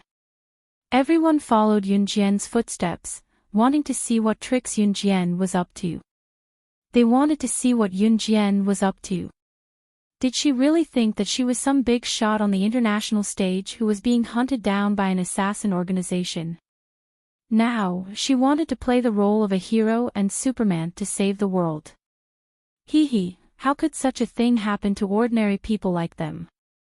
Therefore, it could be said that the people present did not believe the conversation between Yunjian, Qingyu, and Gu Nianji. When she ran out, Wang Duo followed Yunjian's footsteps and said to the people standing around her, "TSK, what is that?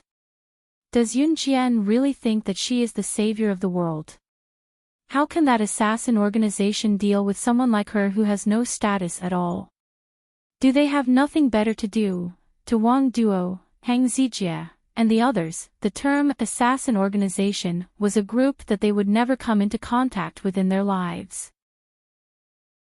Therefore, when he saw Yunjian running out and saying that the assassin organization called Blood Doll had appeared, he was shocked. Whether it was Wang Duo, Hang Zijie, Sun Baiwen, or the mistress, Song Ling, they all came out with the mentality that they wanted to see what Yunjian was up to. However, when Wang Duo, Sun Baiwen, and the others stepped out of the villa, they heard a series of bang bang bang sniper rifle shots. A real gun. A real gun. Wang Duo, Sun Baiwen, and the others retreated in fear, but at the same time, they saw a sniper rifle coming from nowhere and shooting at Yunjian, who was running in that direction. However, what happened next shocked Wang Duo, Sun Baiwen, and the others even more. They saw Yunjian dive to the ground when the sniper rifle shot at her, dodging the bullets skillfully. That silhouette was as agile as the king of the jungle. That was a real sniper rifle. A real bullet. She actually dodged the sniper rifle shots. That's scientifically impossible. Heng Ziliang was so shocked that his jaw almost dropped. Chapter 1596. The people around them included Sun Baiwen, Song Ling, the hacker expert Heng Ziliang, Heng Zijie, Wang Duo, and Zhu Hingxiang's relatives and friends. Their eyes were fixed on the scene in front of them. They were so shocked and terrified that they could not be described with words. Everyone present, whether it was Sun Baiwen, Heng Ziliang, or the others, were all ordinary people. Country Z did not allow guns and ammunition. Therefore, in a peaceful and stable place like Country Z, it was the most suitable place for ordinary people to live and reproduce. Because in Country Z, there was no need to be afraid of people shooting people on the streets. Of course, unless the smugglers had passed through the heavy security checks and brought the firearms into Country Z. However, Country Z's jurisdiction was very strict. Such a situation rarely happened. This also showed that Sun Baiwen and his group were indeed ignorant. They could not even imagine the scene in front of them. This was a very normal thing. As for Sun Baiwen and his group, as a teenager, they should study hard, listen to their parents, and be good children. Those who were disobedient were the more troublesome children in the eyes of others. They would hang out with some shady people in society all day long and enjoy that kind of life. But Yunjian. She didn't fit into either category. What she did was beyond the acceptable range of everyone present. She actually held a handgun and rushed over to avoid the sniper rifle surprise attack. Everyone's first thought was that she had provoked someone. How could she have such shocking skills? Look over there. Those are cards written in blood. It's really Blood Doll. I heard that Blood Doll's people would scatter a large number of cards written in blood before they appear. That's the symbol of Blood Doll. Heng Ziliang's hand trembled slightly as he pointed at the cards that floated over from nowhere in the distance and said to everyone in panic. It's really the assassin organization called Blood Doll. Then, what should we do? Are we going to die here? Wang Duo was already frightened by the sniper rifle's bullets that were fired at Yunjian. She had a bitter and pale face as she said these words in an extremely cold voice. As soon as she said this, Wang Duo's face turned ferocious. She gritted her teeth and said, "It's all Yunjian's fault. If it wasn't for her, we wouldn't be in such danger." Just as she finished her sentence, everyone saw Yun Jian evade the first wave of sniper fire. While the sniper was still reloading, she spoke to Qing Yu and Gu Nianji, who were following closely behind her. 9:00 on the left, 34 meters away, 9 floors in the air, 2 snipers. 2:00 on the right, 45 meters away, 12 floors in the air, 3 snipers. As for the remaining 5 snipers at 12:00, leave them to me. When Yun Jian was dodging the bullets of the 10 snipers, he had already calculated the hiding position, distance, floor, and position of the 10 snipers. She stood where she was, alert of her surroundings, but spoke to Qing Yu and Gu Nianji in her calmest tone. Got it. Got it. Qing Yu and Gu Nianji obeyed. They put away their pistols swiftly and put them back into their pockets without looking before running to the left and right respectively. Sun Baiwen and the rest who were standing where they were could even see Qing Yu and Gu Nianji taking out knives from their pockets and holding them in their palms as they ran.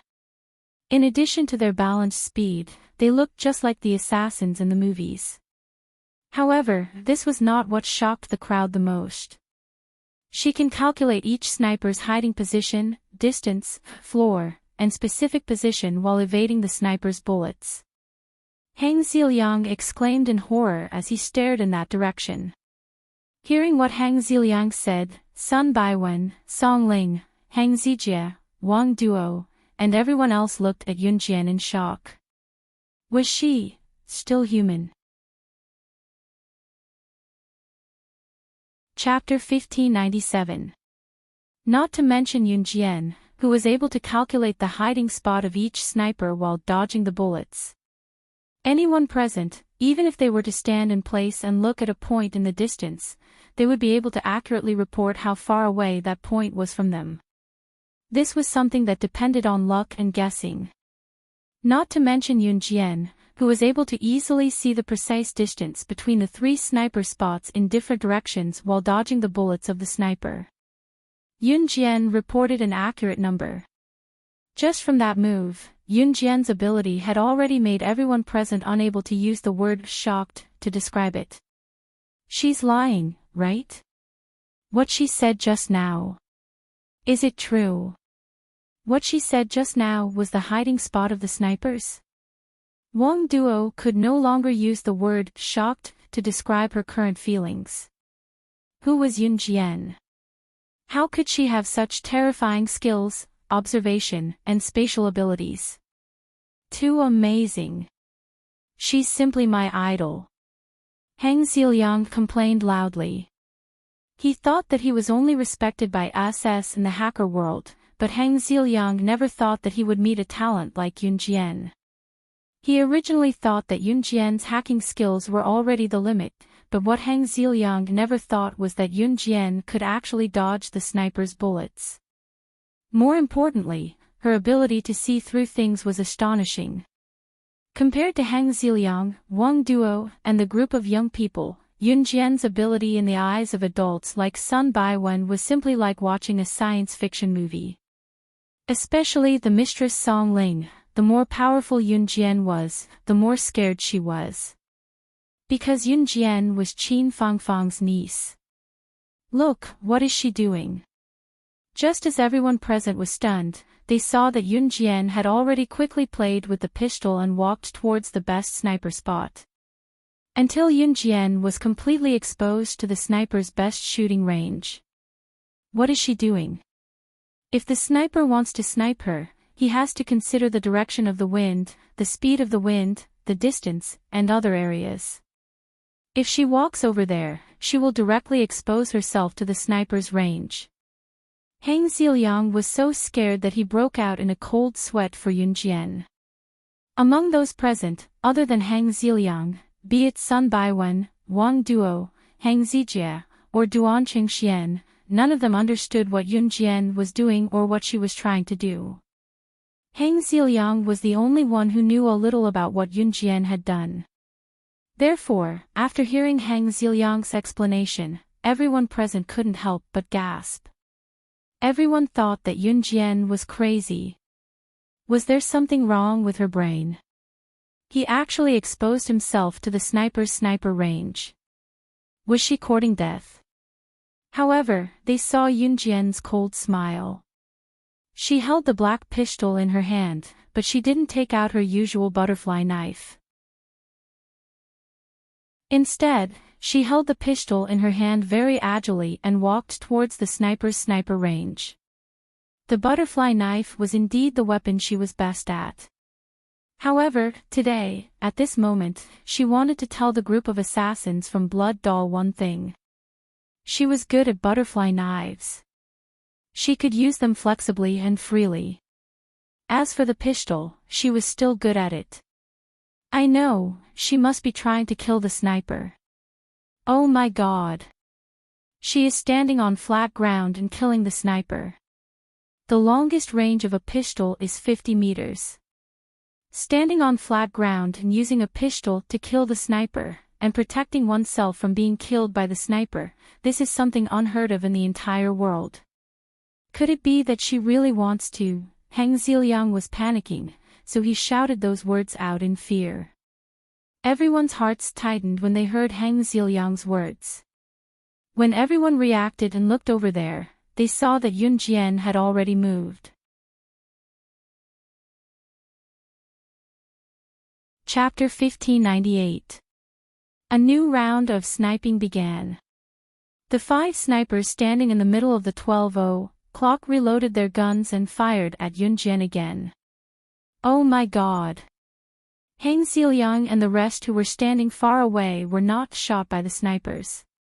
It was because Yun Jian was the sniper's target. A medium-caliber sniper rifle had an effective shooting range of 800 meters. Moreover, the snipers would choose to shoot from a height of tens of meters to focus on their target.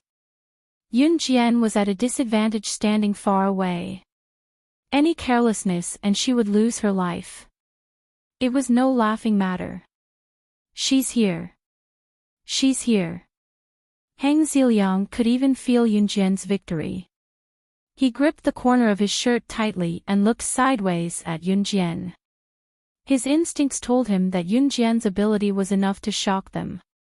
Of course, other than Hang Ziliang who thought so, the rest did not think so. No matter how powerful Yun Jian was, she was only a teenage girl. She was no different from an ordinary girl. How powerful could she be? Therefore, the people present could already imagine how miserable Yun Jian's ending would be. Go to hell. Let her die. Song Ling dared not imagine what would happen to her if Yun Jian survived. Song Ling became Sun Baiwen's mistress. She wanted to replace Qin Fangfang and become the Sun family's official wife one day. Her plan was simple. She wanted Qin Fangfang to get out of the Sun family. She had heard from Sun Baiwen about Yun Jian's power. She was the director of new crews. Yun Jian's aunt was Qin Fangfang. If Yun Jian died in the sniper's hands, Song Ling felt that she would have nothing to fear. However, if Yun Jian did not die and she had such terrifying ability, what would Song Ling do if something happened to her? Therefore, Song Ling had an idea. To distract Yun Jian, she shouted loudly. She looked like she wanted the snipers to notice Yun Jian's hiding spot and kill Yun Jian. She's over there. Next to that tree. Kill her. Quick, snipe her. Song Ling thought that her shout was more or less useful for the sniper to locate Yun Jian's hiding spot and snipe her to death. When the people around heard Song Ling's shout, their impression of the mistress dropped again. Yun Jian was hiding behind a tree. Her eyes darkened when she heard Song Ling's shout. At that moment, the sniper who was far away found Yun Jian's hiding spot. He had obviously heard Song Ling's shout and started firing at Yun Jian. Without hesitation, Yun Jian rolled away from the tree. The tree was blown to smithereens by the sniper's bullets from afar at the same time. Yun Jian rolled on the ground and the sniper's bullets swept across the ground. That's it. Now's the time. Yun Jian looked up slightly. She held her gun and sensed the exact location of the sniper's attack. She turned her gun and aimed at the sky. In the same direction as the sniper, there were 5 sniper spots not far away. She did not even look up when she fired the shot. To Yunjian, she relied on the trajectory of the sniper's strafing bullets to kill the sniper. She raised her hand and fired along the bullet trajectory. Naturally, she could kill the sniper.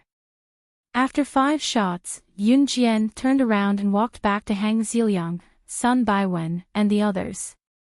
Hang Ziliang, Sun Baiwen, Song Ling, and the others could clearly see that the 5 snipers on the tall building did not have time to hide.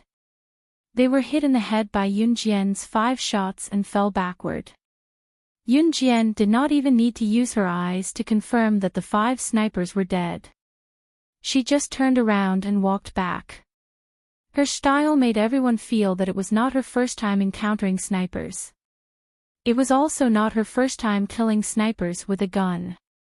She was even certain that the 5 snipers would not be able to escape from her 5 shots. At that moment, in everyone's eyes, Yunjian was like the king of killing. She was like the Grim Reaper from hell, strolling back here. Song Ling's heart skipped a beat. She was so scared that she shrank behind Sun Baiwen. Her actions just now were obviously to kill Yunjian. Everyone at the scene could see it. At that moment, not only was Yunjian not dead, she even killed the sniper. She was not human. She had killed someone. Everyone was terrified, but no one was more terrified than Song Ling. You. What are you trying to do? Sun Baiwen was so frightened that his expression changed. Yunjian looked at Sun Baiwen and Song Ling coldly but did not make a move. Bang! Qin Yu and Gu Nianji, who had hurried back, brought a tied sniper back and tossed him in front of Yunjian. Sister Jian, we caught one alive, Qin Yu told Yunjian. Bang! Without another word, Yunjian raised her gun and shot the sniper's head. This scene caused Sun Baiwen and Song Ling, who were standing in front of them, to tremble in fear. Hang Ziliang and the others were terrified as well. They've been brainwashed. Useless people are not to be spared, Yunjian said coldly. Just as she said that, she turned to look at Sun Baiwen and Song Ling. Then, she raised her gun and pointed it at them in front of everyone, continuing in an eerie tone. Chapter 1599. Yunjian had killed the snipers who were captured alive right in front of the crowd and had even killed the 5 snipers from high up in the sky earlier. In addition, Yunjian had stabbed her aunt's shameless mother-in-law, Zhu Hingxiang's thigh without even looking. Everyone present believed that since Yunjian had pointed her gun at Sun Baiwen and the mistress, Song Ling, she would definitely shoot. It was because she had killed the snipers earlier. Most of the people present were the common people of Pudong City. Apart from visiting relatives and friends at Zhu Hingxiang's house and gathering with relatives like today, they usually lived a simple life. What happened today was completely out of everyone's expectations. When Yunjian killed the snipers from high up in the sky, the crowd did not feel as horrified as when Yunjian killed them. However, when Yunjian killed the snipers that Qin Yu had brought back with a single shot, it felt like she was the boss of a black market, instilling fear in the people around her. Song Ling was scared out of her wits as well. When Yunjian pointed the gun at her head, Song Ling let go of Sun Baiwen's arm and knelt down in front of Yunjian. I didn't do it on purpose. I won't do it again. I'll return him to your aunt. Song Ling was scared out of her wits, even kowtowing to Yunjian in apology. If Yunjian let Song Ling go today, she would not be Yunjian anymore, Yunjian. It was true that Yunjian would not kill Song Ling based on her aunt, Qin Fangfang. However, Yunjian hated it when people did things behind her back. Just like how Song Ling had screamed at the snipers from afar that she wanted her dead. If Yun Jian could let Song Ling go today, she would write her name in reverse, Yun Jian. That kind of trashy man is only good enough for a woman like you. My aunt is not on the same level as you. Yun Jian finished speaking and was about to shoot Song Ling in the head. However, before Yun Jian could deliver the shot, Sun Baiwen, who was standing beside Song Ling, suddenly shouted at Yun Jian. His appearance was filled with a sense of recklessness. How dare you? You dare to kill us. If you dare to kill us, you will go to jail yourself. If you don't kill us, we'll keep what happened today a secret. We won't pursue the matter of the snipers you killed and my mother's death. Leave. You can do whatever you want. As long as you don't kill us. Sun Baiwen usually looked like an honest and straightforward person. At this moment, he first wanted to subdue Yun Jian and then use a soft tone to negotiate with Yun Jian. Yun Jian suddenly narrowed her eyes. She had not met someone as interesting as Sun Baiwen in a long time. Therefore, she retracted her pistol and narrowed her eyes at Sun Baiwen with a fierce gaze. Are you threatening me? No, I'm just negotiating with you. It's the best way to deal with you and me. Sun Baiwen thought that he had successfully threatened Yun Jian. Therefore, he wiped the cold sweat off his palms and opened his mouth again. Blood Doll is the #1 assassin organization in Southeast Asia. Now, it's fighting for the entire Southeast Asia. So, do you think that I, who is being hunted down by Blood Doll, have a lower status than them? Just when Sun Baiwen thought that his negotiation was successful, Yun Jian's indifferent voice rang out. Sun Baiwen's heart tightened. Everyone present widened their eyes in horror, especially Wang Duo, Hang Ziliang, and the others. Just when everyone was in shock and horror, Yun Jian's voice rang out again. If I kill you, I also have a way to make you disappear completely from the eyes of the Z people. No one will find out about your deaths. Your deaths will be as if you never existed in this world. So, what right do you have to negotiate with me? What she said sent chills down Sun Baiwen's spine. I have a lot of rules. Anyone who dares to stand behind me and do things behind my back must die today. Just when everyone was unable to react, Yun Jian's eyes suddenly turned ruthless. She raised her hand and fired a shot at the head of the mistress, Song Ling, which shocked everyone present. Chapter 1600. This spear directly pierced through Song Ling's head. In that instant, blood splattered everywhere. Yun Jian's shot was so accurate that it did not hurt any of the innocent people present. However, Song Ling did not even have the chance to react before her head was shot through. Bam! Song Ling's eyes widened. She died with her eyes wide open, but she could no longer stand up after falling to the ground. Be it ancient times or modern times, a mistress had always been an abhorrent existence. Yun Jian's shot went straight for Song Ling's vital spot. The shot meant that Song Ling would never be able to stand up again. Seeing this, everyone present screamed in fright and took a few steps back. Dead! She really killed Song Ling. Sun Baiwen fainted from the shock because Song Ling had died right next to him, just like that. As for most of the people present, almost half of them fainted from the shock. Most of them were women. Except for Sun Baiwen. Yun Jian turned her gun after killing Song Ling and pointed it at Sun Baiwen. She shot Sun Baiwen's lower body where his family jewels were. She did not kill him because her aunt, Qin Fangfang, had not divorced Sun Baiwen. If Sun Baiwen died, Qin Fangfang would only be considered a widow. Even if she divorced, people would say that her husband's family had died in an accident. She was so ungrateful that she did not even take care of her husband's parents and left. Yun Jian did not care about such a reputation, but her aunt, Qin Fangfang, definitely cared. After all, Qin Fangfang was just an ordinary woman. Such rumors would be very disadvantageous to her. Therefore, Yun Jian crippled Sun Baiwen directly but did not kill him. Then, she announced to the public that Sun Baiwen had cheated on her. It was reasonable for Qin Fangfang to divorce Sun Baiwen. At the very least, the rumors and slanders in the outside world would be directed at Sun Baiwen, and the one who would be scolded and criticized would only be Sun Baiwen. Fortunately, Qin Fangfang, Qin Yiru, and Zhang Meihua were upstairs and did not witness this. Yun Jian waved at Qin Yu and Gu Nianji. Qin Yu and Gu Nianji obeyed and walked towards the crowd in unison. "You, what do you want them to do to us?" Seeing this, Hang Ziliang shouted in horror.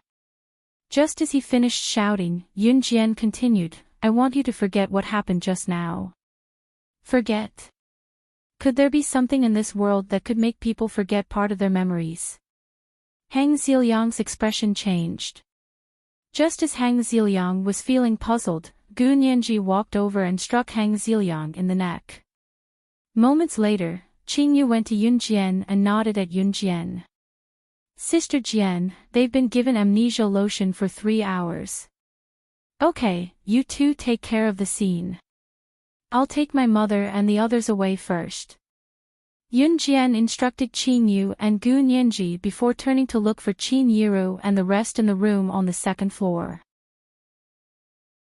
The 3-hour amnesia lotion was made by Qin Yu.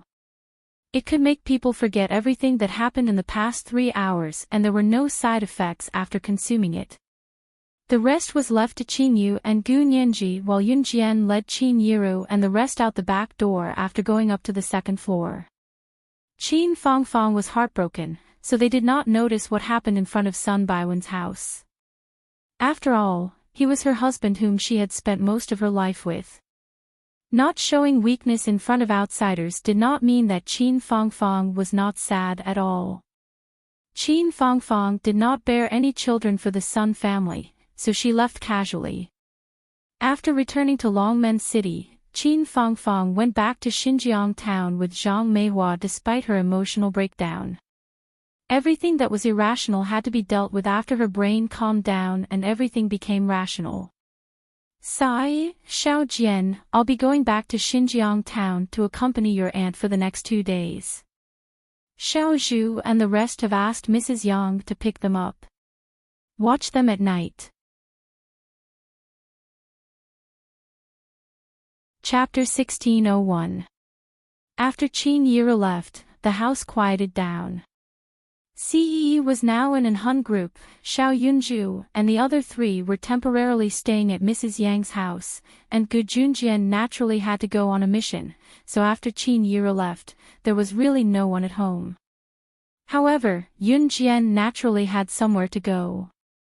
Moreover, she would be going to the hunting school selection field in 2 days. She would be in seclusion for an entire month, so naturally, Yun Jian had a lot of things to do during this month.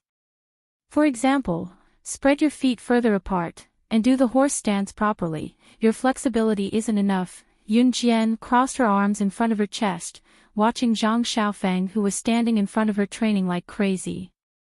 Zhang Xiaofeng's current strength had changed a lot compared to before, but it was still not enough. Zhang Xiaofeng's foundation was not bad, but the foundation was accumulated step by step. Yun Jian had not taught Zhang Xiaofeng anything substantial. Zhang Xiaofeng might be able to defeat a group of weak boys in school, but if he were to fight against an expert who had been practicing taekwondo since young, Zhang Xiaofeng would not be able to do it.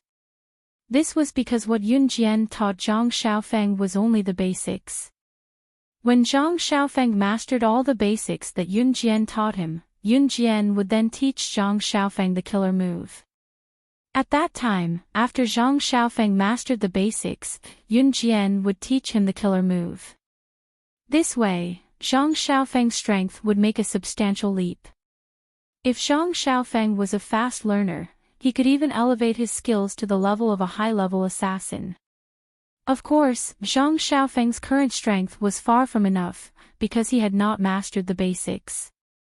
Idiot, I like to see your legs trembling. Chen Xinyi stood at the side and laughed at Zhang Xiaofeng with her hands on her hips.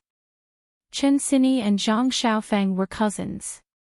Both of them had been friends with Yun Jian ever since she transferred to Longmen City. Chen Xinyi and Zhang Xiaofeng bickered every day.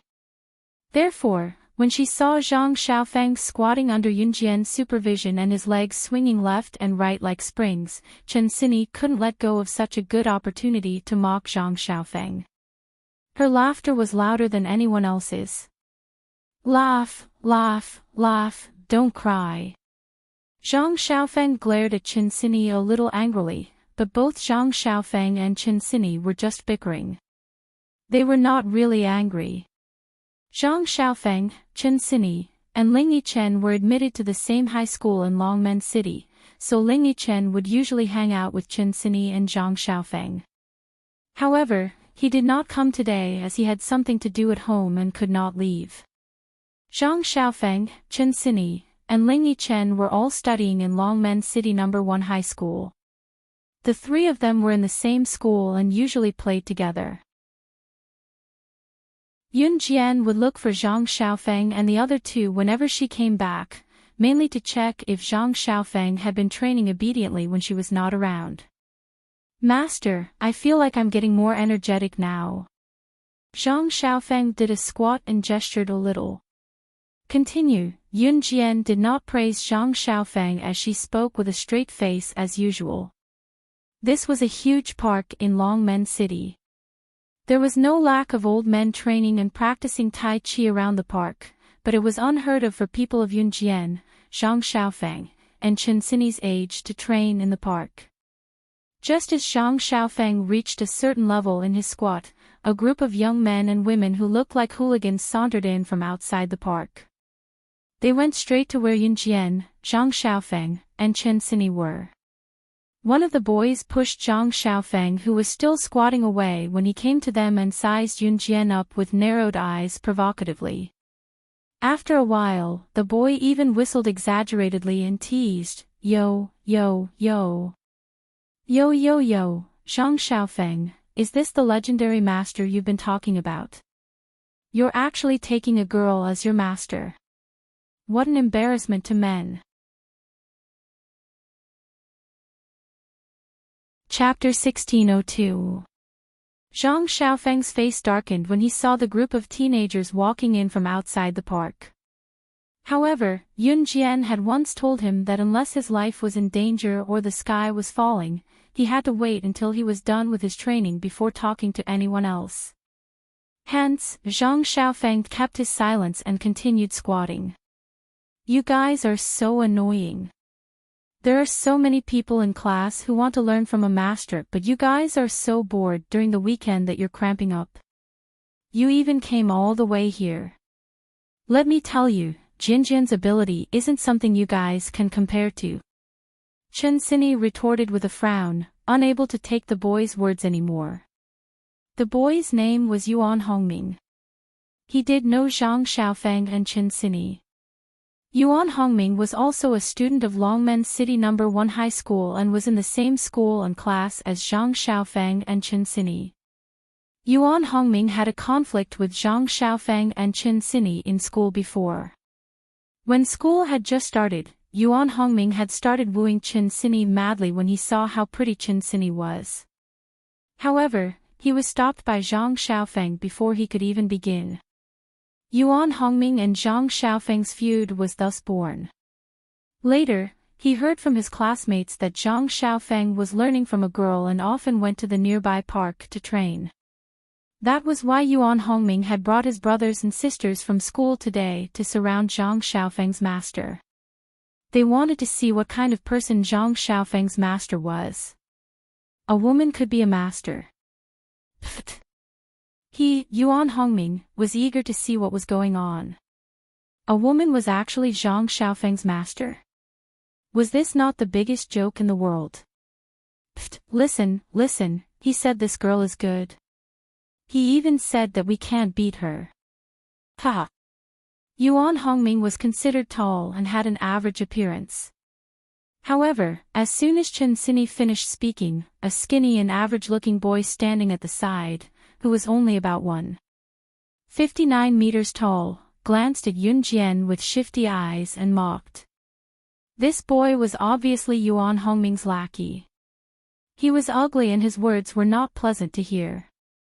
Zhang Xiaofeng, why are you not saying anything? Are you scared? If you have the guts, why don't you ask your master to fight with us in the arena?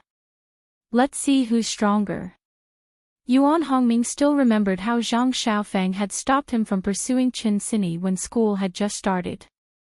Seeing that Zhang Xiaofeng was squatting and ignoring him, Yuan Hongming felt a little angry.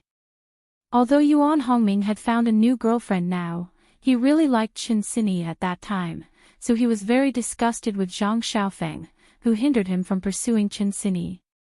Continue. Yun Jian ignored the chirping sparrows around her and spat out 2 words to Zhang Xiaofeng. Yuan Hongming was the typical kind of boy in school who would find a girl to date in order to have an ambiguous relationship with a girl. To put it bluntly, for Yuan Hongming, he would die if he didn't date a girl for a day. Moreover, people like Yuan Hongming were very prideful. So when he was blatantly ignored by a girl, even if this girl, Yun Jian, was good-looking, Yuan Hongming would feel disgusted. Ha! You are Zhang Xiaofeng's master, right? I heard that you are quite strong. How about it, do you want to have a spar? I am a master of Taekwondo, Sanda, and Wushu since I was young. Don't blame me if I make you cry. Yun Jian had not agreed to fight with Yuan Hongming, but Yuan Hongming had already made his decision. However, Yun Jian did not have the intention to pay attention to Yuan Hongming from beginning to end, which made Yuan Hongming's group a little anxious. However, as a man who did not lose his temper with a girl, especially Yun Jian's outstanding looks, Yuan Hongming's group did not have the intention to force her. Seeing that Yun Jian did not pay attention to them, they followed the usual style of boys and began to show off in front of Yun Jian some things that they thought Yun Jian did not know. Hey, do you guys know about that internationally famous hunting school?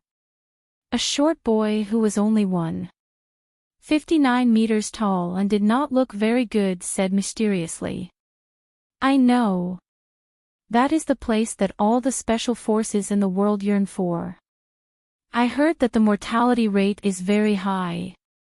But after graduating, the people who come out are the top talents in the world. Immediately, another boy added. Hearing this, the girls beside Yuan Hongming's group all exclaimed, wow, and oh. With this, the short boy became even more excited. When he spoke, he even glanced at Yun Jian arrogantly, almost to the point of flying to the sky. My uncle is a special forces soldier. In 2 days, that hunting school, our country Z selection will begin. I heard that only 3 people can be shortlisted, and there are 100 people participating.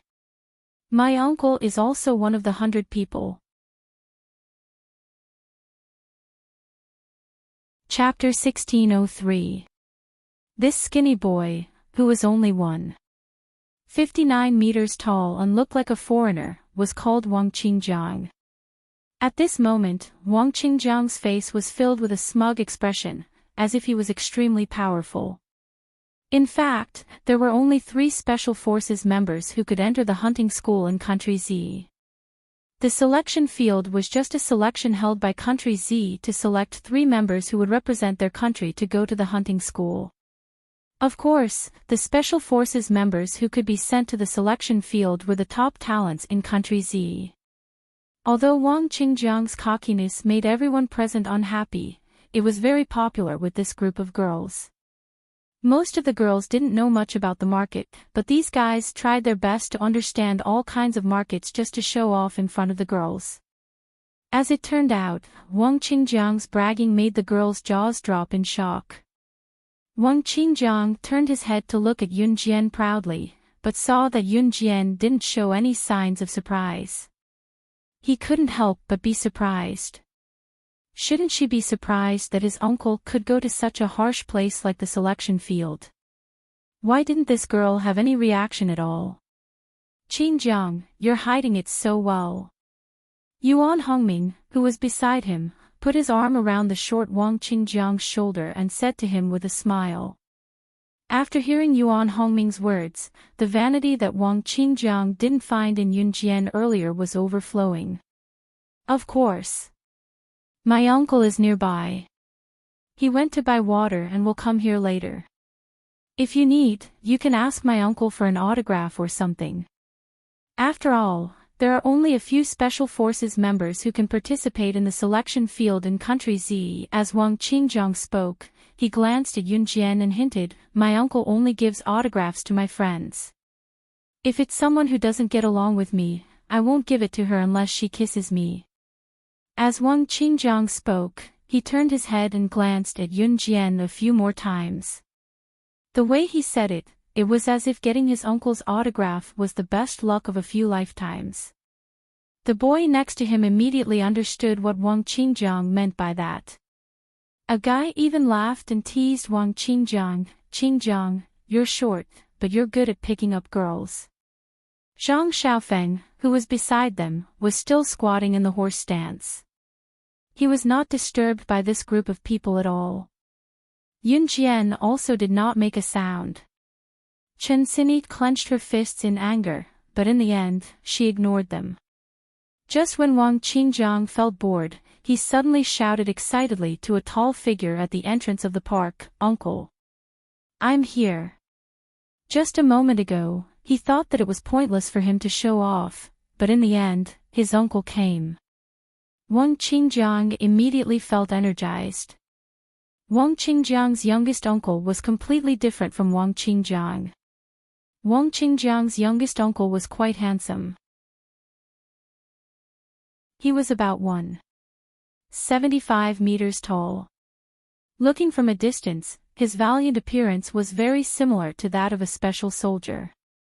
Wang Qinjiang's uncle had just walked over when Wang Qinjiang could not help glancing at Yunjian and continued to boast to the group. He said to the crowd, "This is my youngest uncle. My youngest uncle is going to the selection field.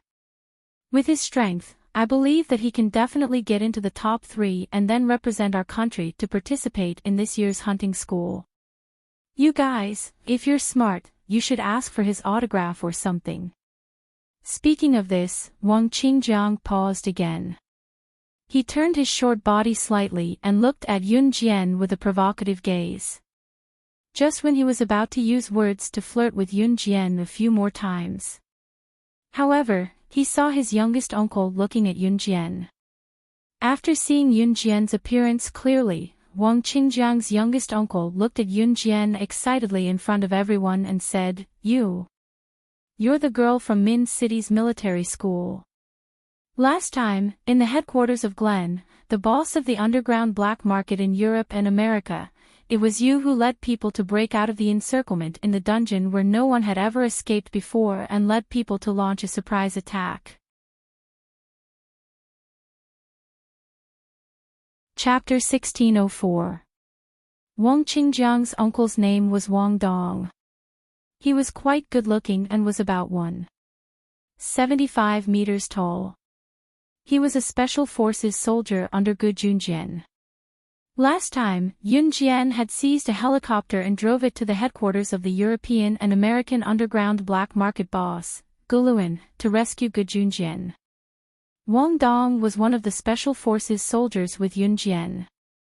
Therefore, even though that incident had been suppressed and the people from the Min City Military Academy and the Special Forces did not know the truth, Wang Dong still knew what had happened back then. Back then, it was Yunjian who had rescued Gu Junjian and the others from the dungeon. Wang Dong still could not forget how Yunjian had rescued Gu Junjian and the others from the dungeon. In the dungeon, facing so many guards armed with machine guns, she had killed them all without batting an eyelid. She had easily rescued everyone from the dungeon. She had become the only legendary person who had led people out of the dungeon where no one had been able to escape. Uncle, what are you talking about? After hearing what his uncle Wang Dong had said, Wang Qingjiang was stunned for a moment and did not react for a long time. The dungeon built by the boss of the European and American underground black market. That is the dungeon where no one has been able to break out of the dungeon. Didn't they say that someone had successfully escaped a while ago? How could it be her? She's just a high school student who had just entered school. Yuan Hongming was also shocked by Wang Qingjiang's uncle Wang Dong. What Wang Dong said was simply too inconceivable. It was said that the boss of the European and American underground black market, Guluan, was arrested because of the first person who had successfully escaped from the dungeon. Yun Jian was just an ordinary high school student. How could she be the legendary person? Moreover, this incident had not been reported. I've always wanted to get to know you. Not only are you powerful, but you're also Officer Ji's daughter. I didn't expect you to be my nephew's friend. Wang Dong didn't realize that his nephew Wang Qingjiang and the others were hostile towards Yun Jian. He looked at Yun Jian with admiration. The daughter of a military officer with astonishing strength. These words flooded into the hearts of Wang Qingjiang, Yuan Hongming, and everyone present, causing everyone present to widen their eyes. Yun Jian, she was the daughter of a military officer. Moreover, he was praised by Wang Qingjiang, a powerful special forces soldier. His strength was astonishing. Wasn't this too inconceivable? Putting aside the fact that Wang Qingjiang's uncle, Wang Dong, had just said that Yun Jian was the first person in history to successfully escape from the dungeon, just the words that followed were enough to make everyone present go crazy. Yun Jian blinked. She didn't say much, but she also tacitly agreed to this fact. Uncle. She's really that powerful. Wang Qingjiang pointed at Yun Jian. He blinked fiercely and then looked at Wang Dong in disbelief. Yuan Hongming's face was also as dark as if he had eaten dog poop. At the beginning, Yuan Hongming and Wang Qingjiang looked down on Yun Jian, Zhang Xiaofeng, and Chen Sini. Now, their faces were as dark as it could be.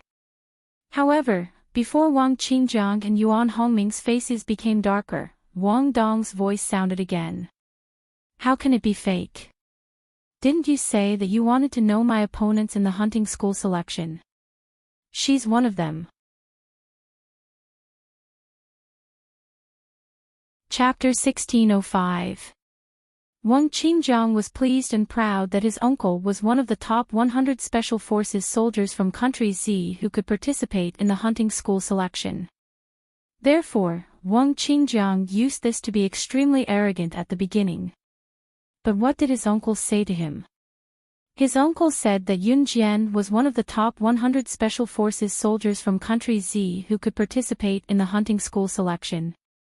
And with Yun Jian's ability, it was guaranteed that she would be one of the top 3 candidates to go to the hunting school.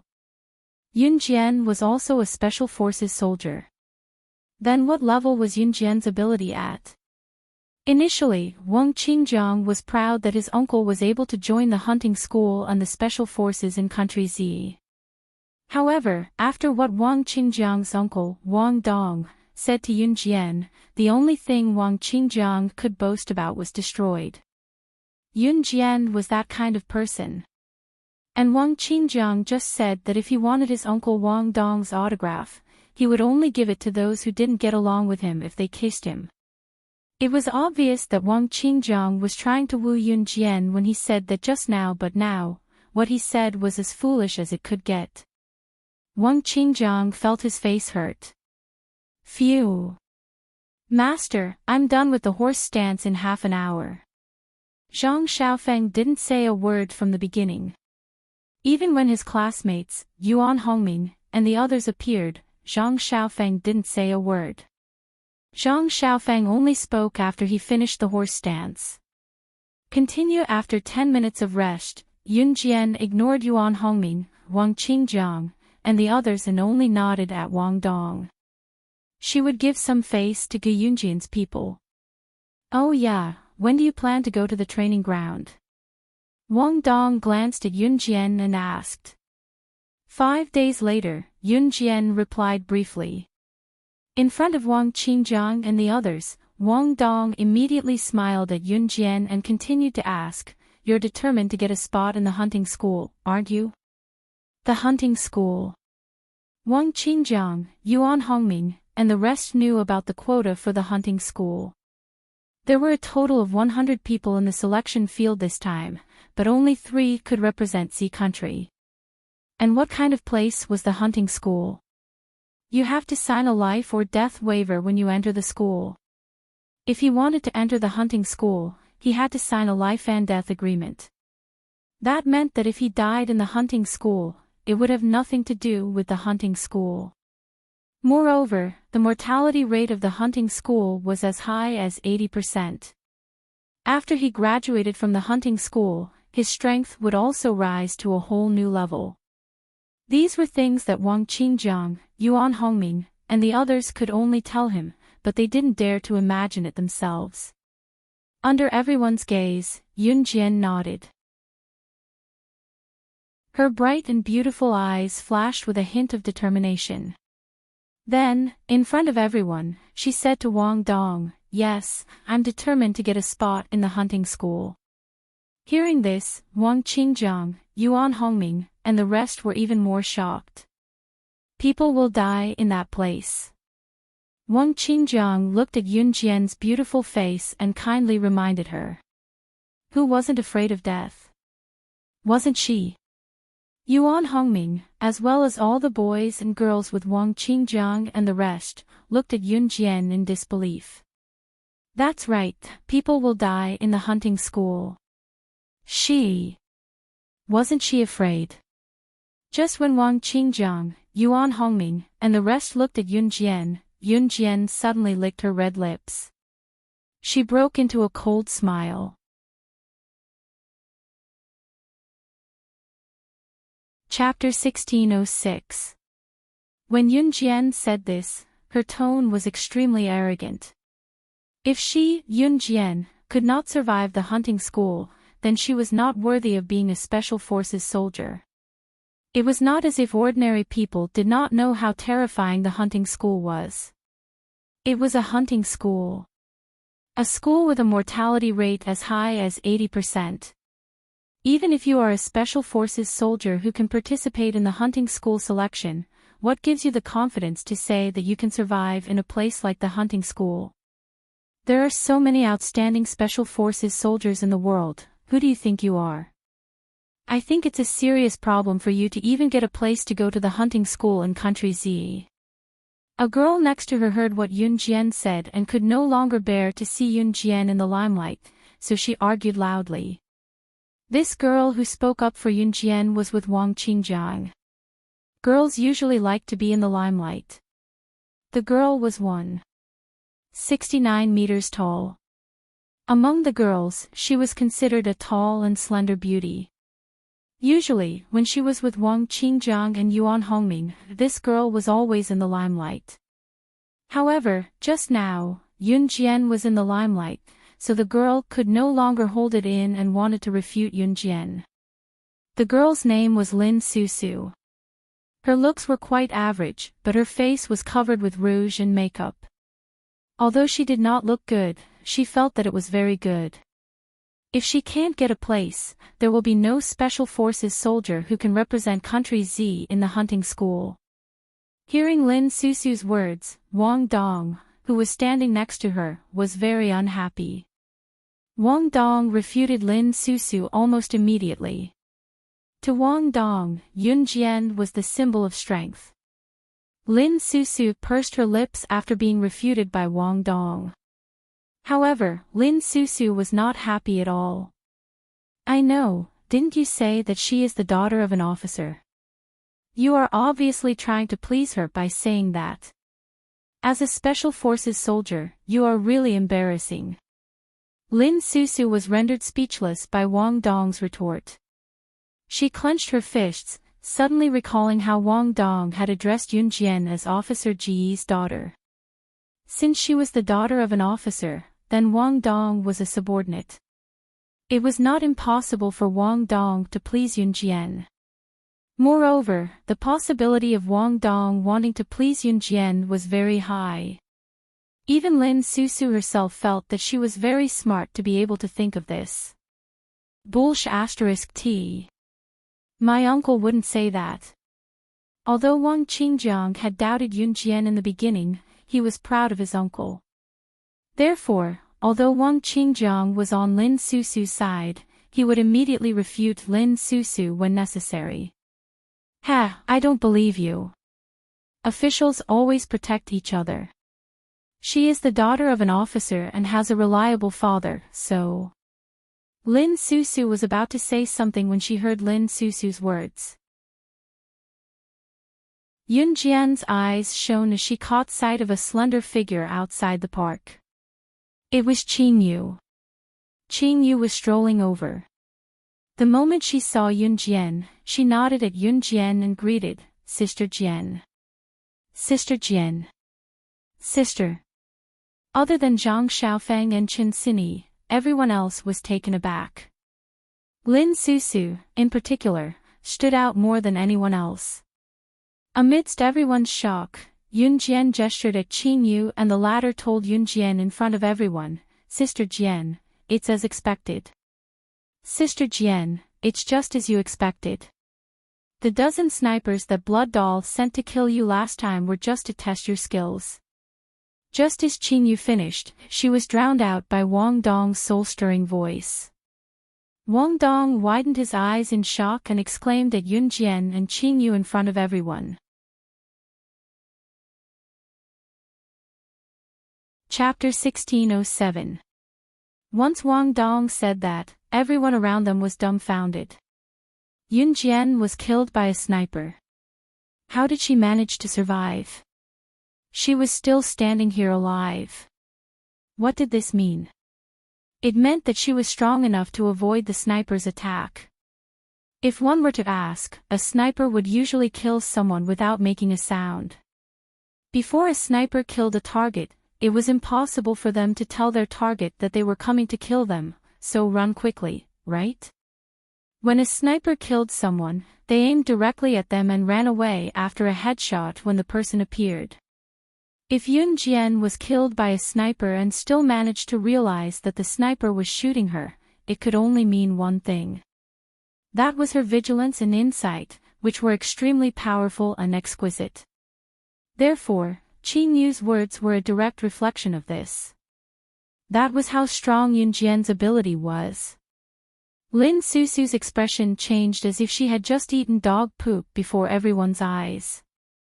Qing Yu's words were a clear indication of how strong Yun Jian was. Wang Dong was only surprised for a moment before he stopped showing an exaggerated expression. After all, when Yun Jian escaped from the dungeon back then, there were so many people with machine guns aimed at her.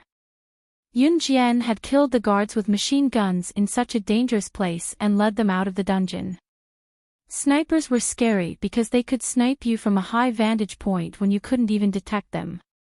Yun Jian's ability, however, could definitely take them on. Blood Doll's sniper isn't enough to threaten my sister Jian. Qing Yu scoffed and said. Qing Yu looked sweet, but when she spoke, there was an eerie chill in her voice. It rendered Lin Susu, who despised Yun Jian's ability just now, speechless. I didn't expect you to be so good. Wang Qingjiang decided to take back his previous words and hit on Yun Jian officially. Hence, Wang Qingjiang spoke to Yun Jian. Yun Jian ignored him. Ahem.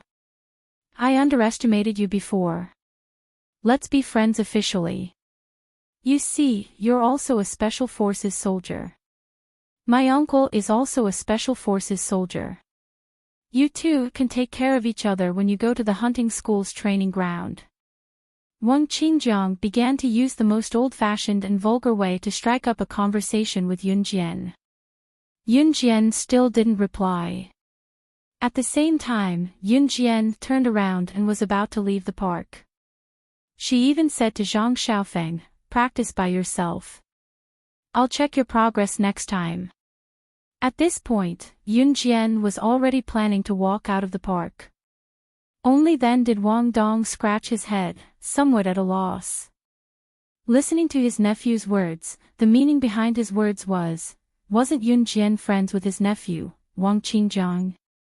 Just as Wang Dong was feeling puzzled, Yunjian had already asked Qingyu to leave the park with her. This time, Wang Qingjiang was anxious. Wang Qingjiang might be short, about 5 to 6 centimeters shorter than Yunjian, and he wasn't good-looking, but deep down, Wang Qingjiang wanted to find a girl who was more outstanding and better than him. To put it bluntly, Wang Qingjiang just wanted to be a gigolo who only knew how to eat white rice. It was a pity that his looks were nothing like a gigolo. Hey, don't go. Let's be friends. Let's get along. Wang Qingjiang obviously wanted to flirt with Yunjian. In his panic, he ran up to grab Yunjian's hand with his short and ugly hand. However, before his hand could reach Yunjian's delicate wrist, it was grabbed by a slender and well-defined hand. The slender and well-defined hand grabbed Wang Qingjiang's hand. His tall body looked down on Wang Qingjiang's 159 meters height and he flung Wang Qingjiang away in the next second. As he flung Wang Qingjiang away, he lifted his leg and sent Wang Qingjiang flying a few meters away with his long thigh. Chapter 1608. Wang Qingjiang was sent flying several meters by Siyi's kick. He hurriedly covered his heart, which was about to jump out of his chest, and looked at Siyi with pain and malevolence. Your woman. She's your woman. She didn't even show it on her face. What right do you have to say that she's your woman? Wang Qingjiang was indignant. He growled at Siyi as he stood up and walked over to Yunjian. He met eyes with Siyi, who was standing in front of Yunjian. Siyi was 185 meters tall, while Wang Qingjiang was 159 meters tall. The height difference between the two of them was even bigger than the height difference between Yunjian and Siyi. Yunjian was 165 meters tall, which was 6 centimeters taller than Wang Qingjiang. Wang Qingjiang looked directly at Siyi, but he couldn't even see Siyi's chin. As a boy, he was standing in front of Siyi, and he even tried to force himself to look into Siyi's eyes. This was simply too hilarious. Wang Qingjiang naturally realized that Siyi was taller and more handsome than him. He swallowed a mouthful of saliva and tiptoed slightly. Seeing that he couldn't gain any advantage in front of Siyi, he turned his head to look at Yunjian. After glancing at Yunjian, Wang Qingjiang turned his head to look into Siyi's eyes again. Then he said to Siyi in a serious tone, "Teacher said that we can't discriminate against people. The teacher said that I can't discriminate against anyone. Although I'm not tall enough and I'm not particularly good-looking, I won't be as unreasonable as you. I'm extremely possessive. People have the right to choose too. Looks and height can't make a living. At least she won't despise me like you do. If you don't believe me, you can ask her if she despises me. Will she choose me? I don't think she'll despise me. She'll definitely choose me." Wang Qingjiang grasped each and every word very well. If Yunjian did not choose him, then it would mean that Yunjian despised him for being short and ugly. Others would think that Yunjian was a snobbish person. Wang Qingjiang didn't know about the relationship between Siyi and Yunjian. He thought that Siyi and Yunjian's relationship was just a pair of young men and women who were in love. To put it bluntly, in the eyes of Wang Qingjiang, Yuan Hongming, and the others, this kind of relationship was just a game, and they could snatch it away at any time. However, anyone who knew about Siyi and Yunjian's relationship would think otherwise. Good job, Qingjiang. Looks like you've made up your mind to flirt with this girl. A boy beside him started to jeer again. His tone was full of bragging. Wang Qingjiang was really excited when he heard that. He stood on his tiptoes even harder, trying to be eye level with Ce, but he could barely reach Ce's shoulder. Wang Qingjiang thought that he was very smart. After what he said, Yun Jian would definitely choose him because she wanted to explain to the public that she was not looking down on him. Even if she did not choose him, she would not reject him too directly. After all, which girl would not want to embarrass herself in public? Just as Wang Qingjiang was waiting for Yun Jian's reply, Yun Jian's voice came out of nowhere, shocking Wang Qingjiang and the rest. Stupid and ignorant brat. After saying that, Yun Jian turned to call Qing Yu over and grabbed Ce's hand to leave the park with Ce. Zhang Xiaofeng and Chen Sini who were behind them were not in a hurry to leave. Zhang Xiaofeng still had to train by himself for a while. Although Chen Sini bickered with Zhang Xiaofeng every day, she would still stay with him until Zhang Xiaofeng was done with his training. Wait, what do you mean by this? Are you really going to choose him because of my looks? Wang Qingjiang could not take it anymore when he saw that Yun Jian was about to leave. He quickly shouted at Yun Jian. Yun Jian's eyes flickered when she heard Wang Qingjiang's straightforward words. Her lips curled into a red arc as she turned around with a smirk. Wang Qingjiang thought that Yun Jian was going to change her mind when he saw that.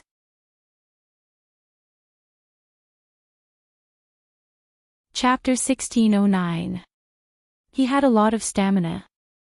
A lot of stamina. Was she referring to him? Cough cough. Ce, who wanted to stand up for Yun Jian, coughed lightly.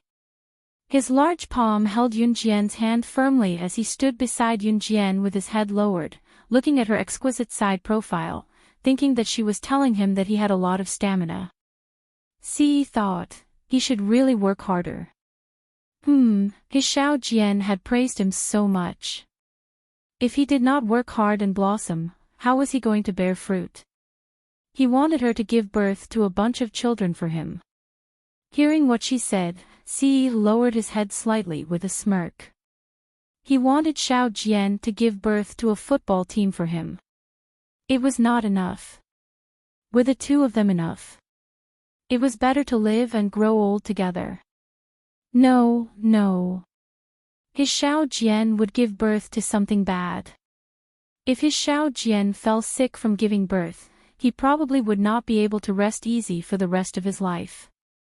You guys. Both of you.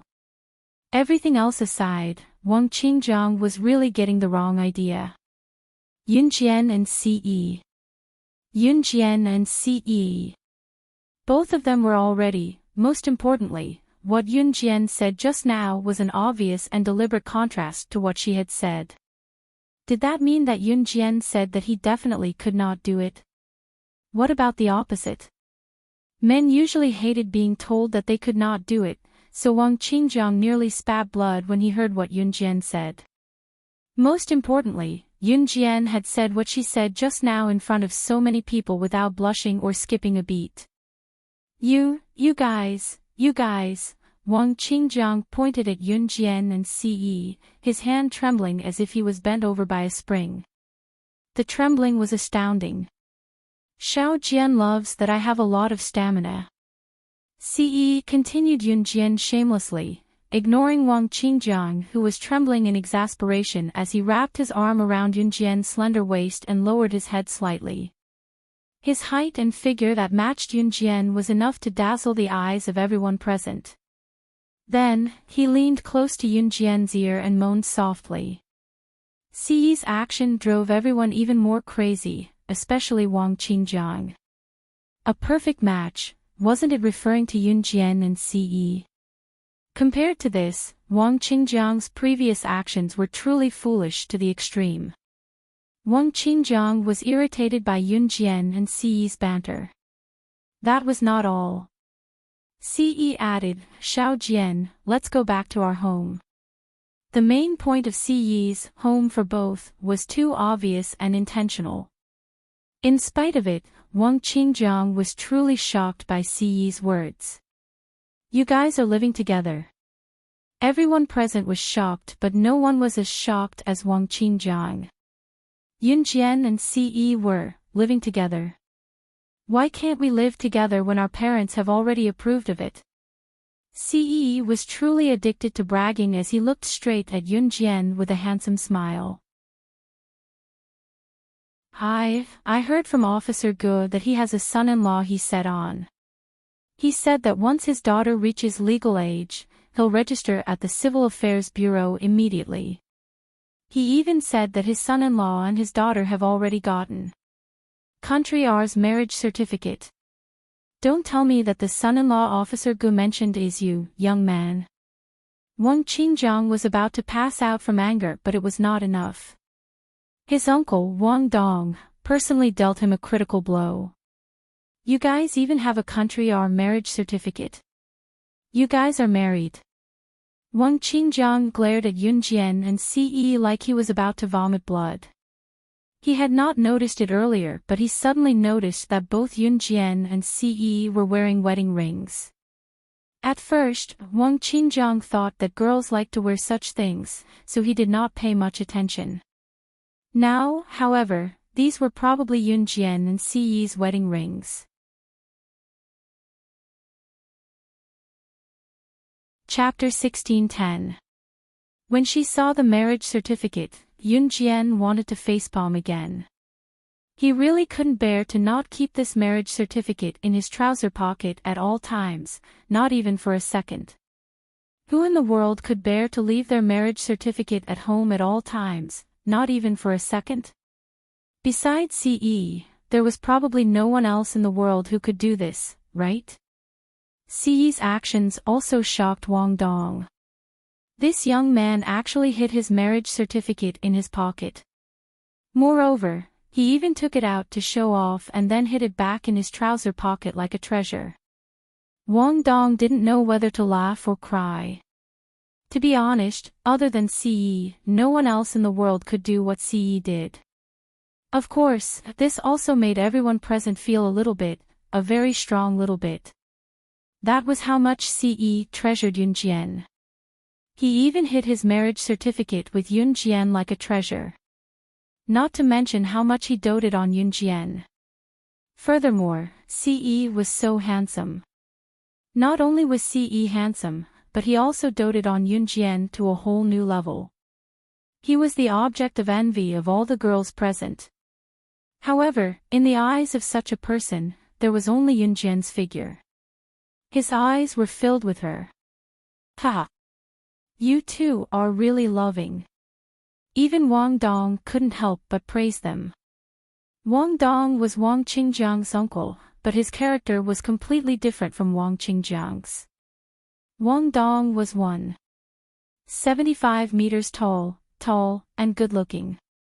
Coupled with his current achievements, he was only in his 30s, so he could be considered a young and accomplished person. When he saw how loving Yunjian and Ce were, Wang Dong couldn't help but praise them. It was only when he was done with his compliments that Wang Dong told Ce, "Young man, you have a bright future by doting on your woman. I have to learn from you too. When I have a girlfriend in the future, I have to dote on her too. I'll treat her as my sweetheart." Ce didn't react much to Wang Dong's words. To Ce, be it in front of others or behind others, Xiao Jian was the apple of his eye. "She's my life." Ce returned the words to Wang Dong. She was his life, and he would use his own life to protect hers. No matter if it was him as a divine lord or the current him.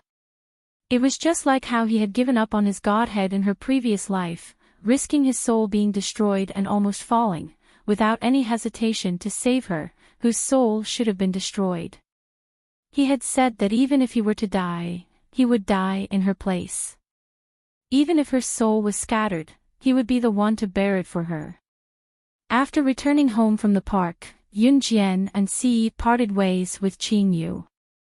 Qingyu skipped back to her place and went home to change before going on a date with Yunyi. In the empty suite where the north wind howled, the pitiful single goon Yinji hugged her pillow as she watched Qing Yu skip into the room to change into pretty clothes and go on a date with Yun Yi. When Yun Jian and Si Yi got home, they went to Mrs. Yang's house to look for Xiao Yunju and the others. Qin Yiru had gone back to the countryside to accompany Qin Fangfang, so she was not at home. Yun Jian and Si Yi went to Mrs. Yang's house to check on Xiao Yunju and the others. Seeing that they were happy at Mrs. Yang's place, Yun Jian went home with Si Yi without worry. Just as they reached home, Yun Jian received a piece of news. Xiao Yunju's biological mother in this life would be recovering and returning in 2 months. Xiao Yunju's biological mother in this life was a woman with a hard life. It was not easy for her to raise Xiao Yunju's physical body. Xiao Yunju's biological mother was stabbed and almost died the last time. Yun Jian sent her abroad for emergency treatment and saved her life. After recuperating for so long, she would be back soon. Would she take Xiao Yunju with her? What are you looking at? There were only Yun Jian and Si Yi at home. Si Yi saw Yun Jian looking down at a message on her phone, studying something. He hugged Yun Jian from behind. Yun Jian turned off her phone and shook her head lightly. Nothing. Just as Yun Jian turned off her phone, Si Yi looked at her lips that were as red as strawberries. He could not help but take out his belt to tie up Yun Jian's hands and raise them above her head.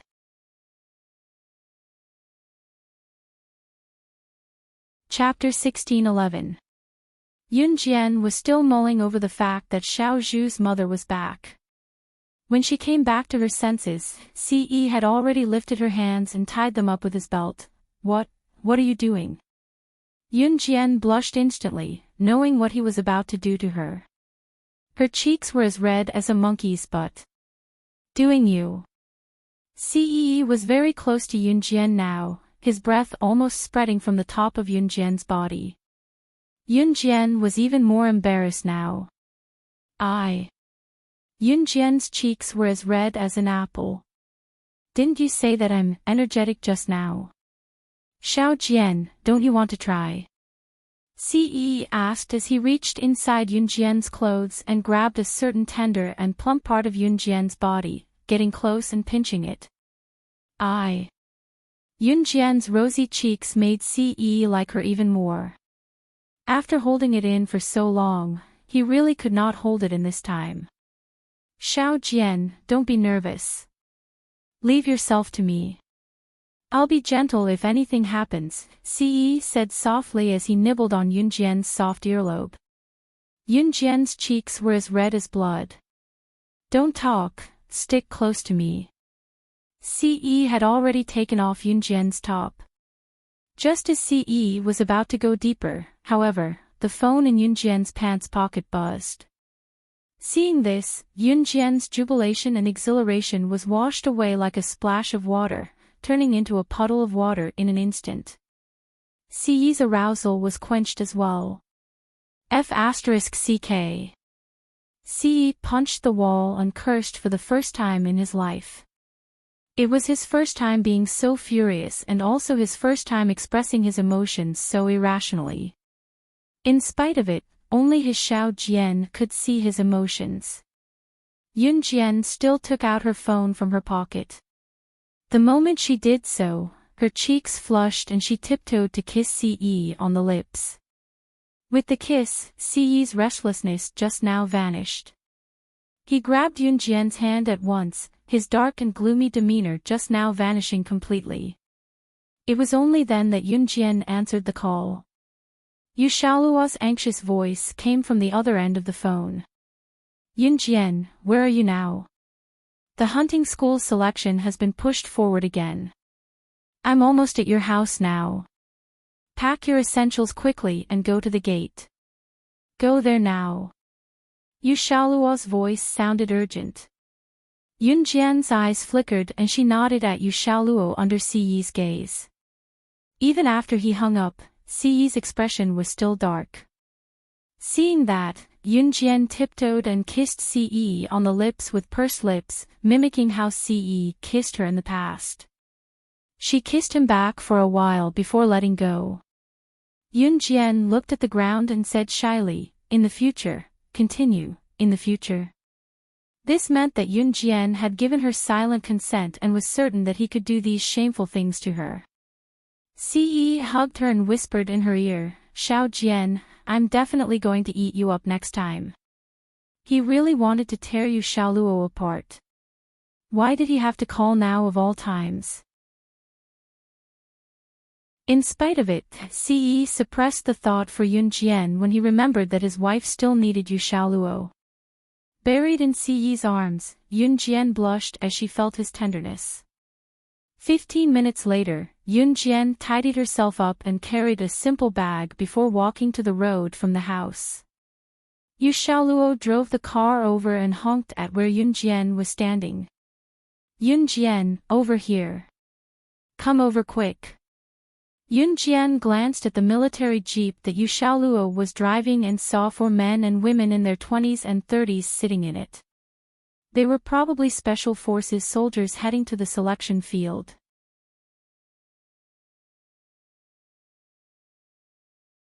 Chapter 16:12. Fasten your seatbelts, we're leaving. Yu Xiaoluo smiled when he saw Yunjian hopping into the car. He then stepped on the accelerator and the jeep sped off.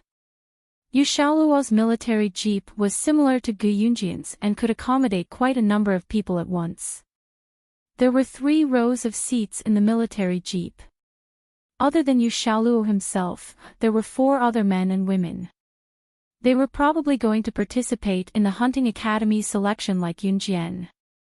In comparison, Yunjian was surprisingly young.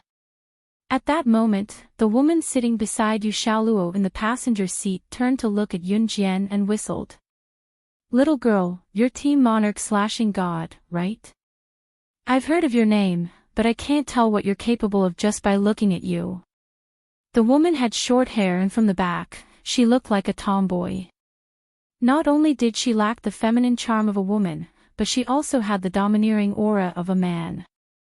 "Right, I'm Su Mei. It's a very old-fashioned name. My nickname is Moldy, but I prefer that nickname. Don't laugh. Also, you can call me Sister Moldy." Su Mei introduced herself to Yunjian humorously. "Ha! Moldy, don't scare the little girl. Little girls can't take scares. Little girl, if you're bullied by Moldy, I'll cover you." "Ah." A handsome man who looked like a soldier patted Yunjian's shoulder and said. This man who looked like a soldier was called Su Wenming. Whether it was Su Mei or Su Wenming, what they said was purely a joke. When everyone gathered together, their favorite thing to do was to joke and fool around. After all, it was true that working in the military was sometimes boring. However, when everyone gathered together, there was mutual trust between teammates. That was the most intimate and warm feeling they had. Other than Su Mei and Su Wenming, the other 2 were men.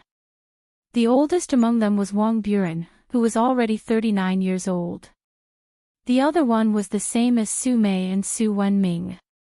He was also in his 20s, and his name was Dong Xiu. Su Mei, Su Wenming, Wang Buren, and Dong Xiu were recommended by Principal Ma of the Min City Military Academy by Yu Xiaoluo to participate in this hunting school.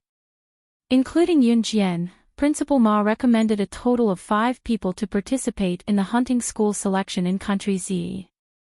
Of course, other than Principal Ma, who could nominate talents, other officers from all over the country who were at the same level as Principal Ma, or even higher than him, could nominate talents to participate in the Z Country hunting school selection. The reason why the selection was held in Z Country was because the mortality rate of the hunting school was too high. Before sending the special forces to the hunting school, they had to select the best talents, right? If he felt that a person was not bad and directly sent him to the hunting school, he would easily die in the hunting school if he was not strong enough. This also greatly increased the mortality rate. Hence, Z country selection was held. Only the top 3 would be qualified to represent Z country and be sent to the hunting school. The 5 people recommended by Principal Ma, including Yun Jian, could be considered enemies with the other officers' recommendations. If Yun Jian was selected as one of the 3 members to represent Z country in the hunting school, Principal Ma's reputation would be greatly enhanced. Hence, as soon as Yun Jian arrived at the entrance of the selection, she was the center of attention from the members recommended by different officers. Team Monarch Slashing God was famous, but only in Ja Province. Other than Ja Province, even if people had heard of Yun Jian's name, they would not be shocked. Most of the people who came to the selection were from other provinces. Moreover, some of them knew that Yun Jian was good. Not only would they not be impressed, they would even make things difficult for Yun Jian. Hence, as soon as Yun Jian got out of the car, she became the center of attention of a large group of special forces from different provinces. There was even a special forces soldier who was about 30 years old with medium height and build who circled Yun Jian a few times before teasing Yun Jian in front of everyone. "Little sister, you have come to our selection field to select a place to go to the hunting school. Everyone, take it easy. Don't hurt the little girl during the competition."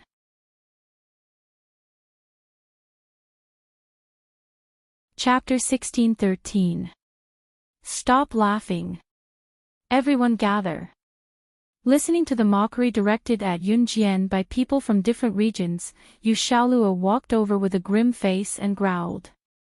Although Yu Xiaoluo was young, his official position was higher than everyone present.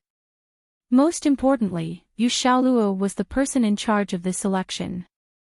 To put it bluntly, Yu Xiaoluo was one of the judges of the selection. Therefore, the people who were laughing at Yun Jian immediately froze and no longer dared to laugh. Yun Jian looked very young. Anyone with a discerning eye could tell that she was underage. The people who came here were not young. The oldest one was already in his 40s, close to his 50s. The youngest ones were Su Mei, Su Wenming, and Dong Xiu. Of course, even if Su Mei, Su Wenming, and Dong Xiu were considered young, they were still at least 25 years old. After all, those who could go to the hunting school must have a certain level of strength. Today was just a selection to select 3 members who could represent country Z to go to the hunting school. Therefore, the people who came were not young. Usually, those who were strong had to go through a few years of training to achieve great achievements. By the time they reached this level, they were not young anymore.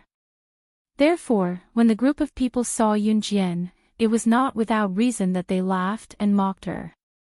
Damn it, this group of people is doing it on purpose. Just ignore them. Here, Sister Mold will protect you. Su Mei saw that the group of people swaggered away after Yu Xiaoluo finished talking to them. She stood beside Yun Jian, patted Yun Jian's shoulder, and snorted. "Do you want your little sister to grow moldy with you by protecting her? Go away, it's more useful to have your brother protect you."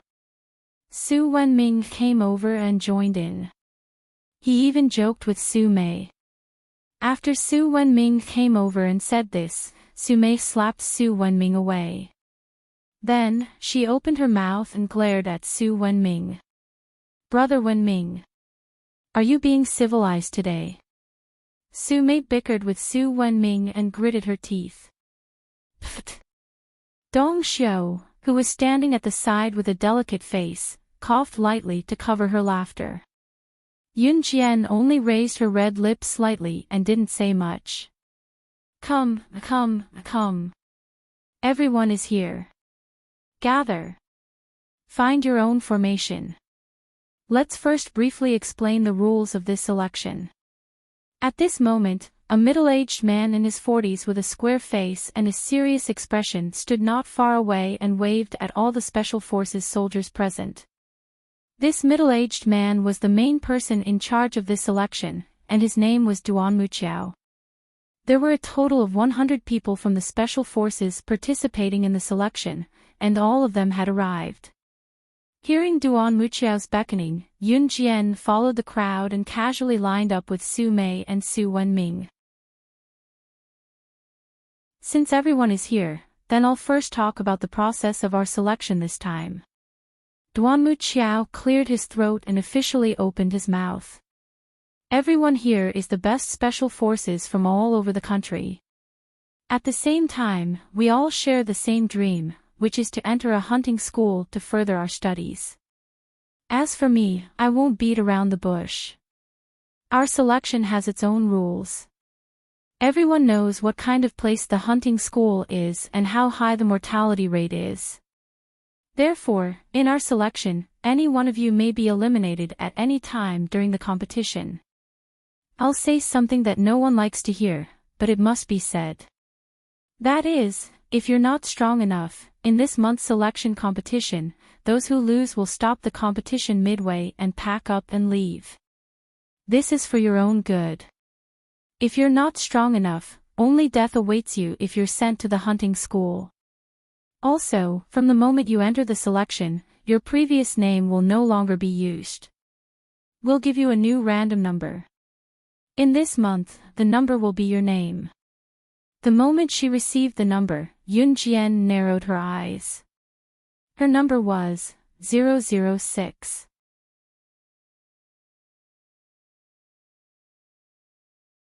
Chapter 1614. Duan Muqiao cleared his throat and continued when he saw that all the numbered cards had been randomly distributed to each member. The number in your hands will be your name in the selection field. From now on, unless you are eliminated from the selection field, the number in your hands will be your name. Do you hear me clearly? We hear you clearly. Everyone replied loudly. Hearing this, the person in charge of the selection field, Duan Muqiao, nodded lightly. Then, he turned around and handed over some instructions to the other person in charge before leaving. Duan Muqiao was not only the person in charge of the selection field this time, but he was also the overall person in charge of the selection field. As the overall person in charge, Duan Muqiao would not appear at the selection field all the time. Today was the start of the selection field, so Duan Muqiao appeared here to announce the rules. After Duan Muqiao left, Yu Xiaoluo waved at everyone. Everyone, enter the selection field and pack up your things. Our selection competition will begin soon. The moment they heard that the qualifiers were about to start so soon and that there was no chance for them to take a breather, everyone present took a deep breath. However, no one said a word of objection. No one would wait for you to adapt to the environment. If you said a word of no, you would be directly kicked out of the selection field. Yun Jian, what's your number? Su Mei asked excitedly in Yun Jian's ear after the assembly was dismissed. 006, Yun Jian narrowed her eyes and uttered nonchalantly. 006, this number was exactly the same as the number she had when she first entered an Hun organization in her previous life. In her previous life, when she first entered an Hun organization, she used numbers to refer to each other. Only after a small number of people survived were they allowed to use their own numbers. We're in luck. My number is 099. This number is second from the bottom. That's good enough. Su Wenming came up from the side and mocked himself with a smile. You can go in now. Wang Buren, the oldest and most composed of the five, spoke up. Wang Buren's words carried a thick sense of awkwardness. Therefore, as soon as Wang Buren finished speaking, everyone present obeyed and walked through the entrance of the selection field. Just as she was about to enter the venue, Yun Jian's phone beeped. She opened the message and saw that it was a message from Chu Ning. It was clear as day. When he opened it, he saw the content of the message. Yun Jian, You have to do your best. Although we can't be there to cheer you on, we, Team Monarch, will support you from behind. I believe you can do it. Seeing this message, Yun Jian narrowed her eyes slightly. She didn't reply, but squeezed her phone and hid it back in her pocket. Then, she followed Su-mei and the others into the selection field. Everyone who has a mobile phone or electronic device, put it here. Mobile phones are not allowed during the selection period. A man in military uniform stood there and shouted with a loudspeaker. Little sister, are you here to participate in the selection with us? Don't you think we should go easy on you? Ha! There was a group of people who were dressed decently. They were all in their 20s and looked average, but they were eyeing Yunjian's team like a ruffian. One of them, a man who had just turned 25 and was rather good-looking, was looking at Yunjian with a teasing and disdainful gaze. Like Yunjian and her team, this group of people came from the same military officer. They were the ones who had mocked Yunjian at the entrance just now. This guy's name is Zhou Duanjing. His military officer isn't on good terms with our Vice-Chancellor Ma. He's always picking fights, so just ignore him. Wang Buren stood beside Yunjian and told Yunjian. A portion of people who came to the selection field were not really going to the hunting school. They were only here to obstruct those who were at odds with them. Like Zhou Duanjing and his team.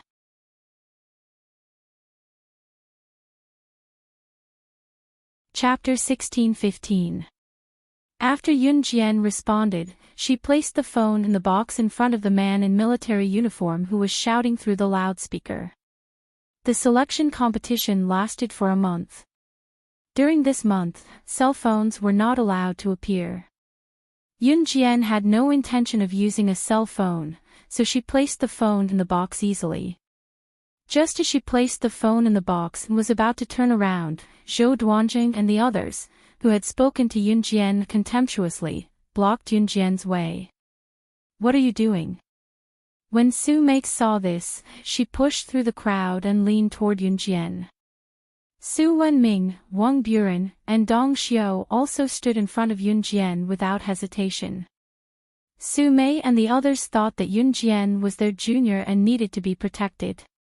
They knew that Yunjian must have some ability to be here. There were about 10 people in Zhou Duanjing's group. It was obvious that the military officer who sent Zhou Duanjing's group to the selection competition was stronger than Principal Ma, so he was given more slots than Principal Ma. At this moment, Zhou Duanjing was surrounding Yunjian's group. With Zhou Duanjing as the leader, the group surrounded Yunjian's group of 5. After a while, Zhou Duanjing looked at Yunjian contemptuously and said, "Little girl, I think you know what's good for you. How about you leave the selection competition in 3 days? I'll reward you with candy." Zhou Duanjing looked at Yunjian from the corner of his eyes as he spoke. Leave in 3 days. Are you threatening her to forfeit? You're too. Su-mei was inexperienced after all. She stared at Zhou Duanjing with wide eyes. Just as she opened her mouth to speak, Wang Buren held her back. Wang Buren was already 39 years old. He had been with Principal Ma for many years, so he knew a lot about this kind of thing. Zhou Duanjing's group came over to threaten them because they had more people. Of course, the reason why Zhou Duanjing's group would openly target Yunjian, Su-mei, and the others was because of the person who sent them here. It was because the person who recommended Zhou Duanjing and the others to participate in the selection was at odds with Principal Ma, who recommended Yunjian and the other 4 to participate in the selection. This led to the current situation. The reason why Wang Buren didn't want Su-mei to continue talking about this was because it wasn't appropriate to talk about it. After all, Zhou Duanjing and the others had the advantage in numbers. Little sister, let me give you a piece of advice. If you know what's good for you, then obediently leave. You won't get a single spot in this year's hunting school. If you're smart, hand it over, or else. Zhou Duanjing didn't continue. However, everyone present knew what Zhou Duanjing was about to say. All right, let's go, Zhou Duanjing said rudely. Turning around, the group headed back to their residence. However, just as they took 2 steps, a voice that was as pleasant as the sound of nature came from behind them, but it was also ear-piercing. If people like you enter the hunting school, you will definitely die. This voice was as pleasant as the sound of nature, but every sentence was as sharp as needles. It immediately attracted the attention of Zhou Duanjing and the others who were walking back to their residence. When Zhou Duanjing and the others turned around and heard that these words came from Yun Jian, who was the youngest and supposedly the weakest, Zhou Duanjing was stunned for a moment.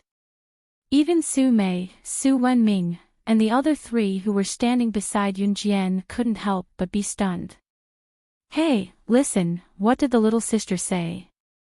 She said that if people like us enter the hunting school, we will definitely die. Zhou Duanjing said rudely after he came back to his senses. This sentence once again attracted the attention of all the spectators around them. As Zhou Duanjing spoke, he even whistled softly. Then, he looked at Yun Jian and continued to speak to Yun Jian while shaking the tips of his toes. From what the little sister is saying, you've been to the hunting school. Ah, ha ha ha. When Zhou Duanjing said this, everyone around them laughed.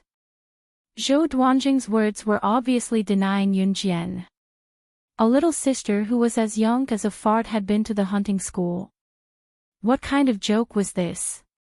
However, just as everyone present was chuckling, they heard Yun Jian's cold voice coming from the opposite side, which struck everyone's heartstrings.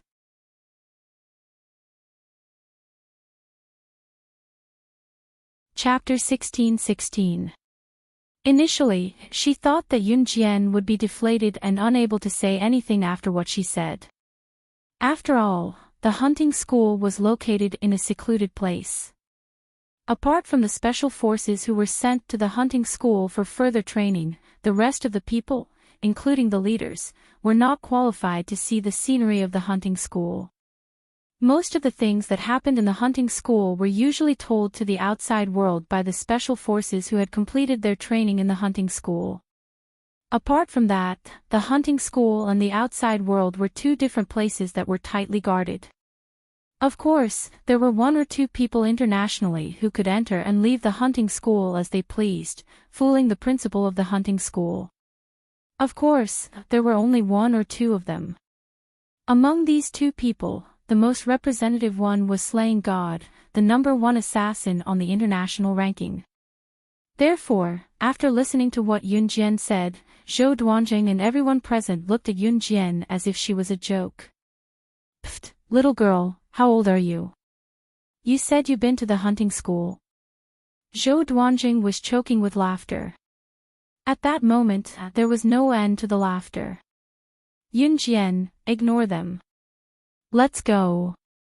Even Su Mei could not take it when he spoke to an underage child in such a tone.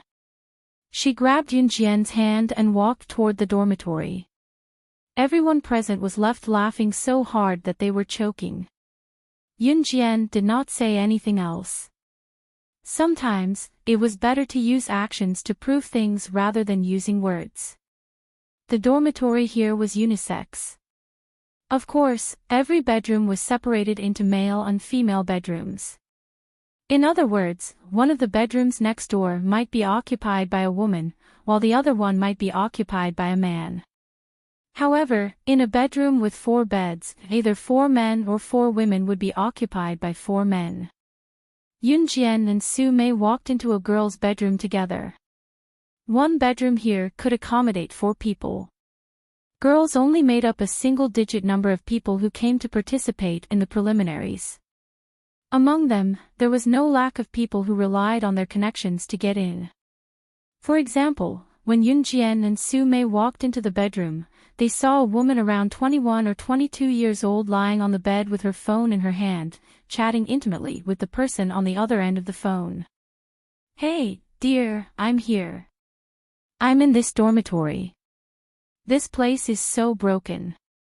Well, for you, I'm willing to stay here. Since you want to know the environment here, you should come here yourself. You're making me experience it for you. I can't even run 500 meters.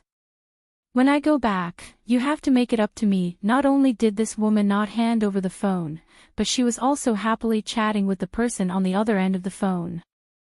There were only 3 people living in Yunjian's dormitory. In addition to Yunjian's dormitory, there was another female dormitory next door, which was full of 4 people. In other words, there were only 7 girls out of the 100 spots.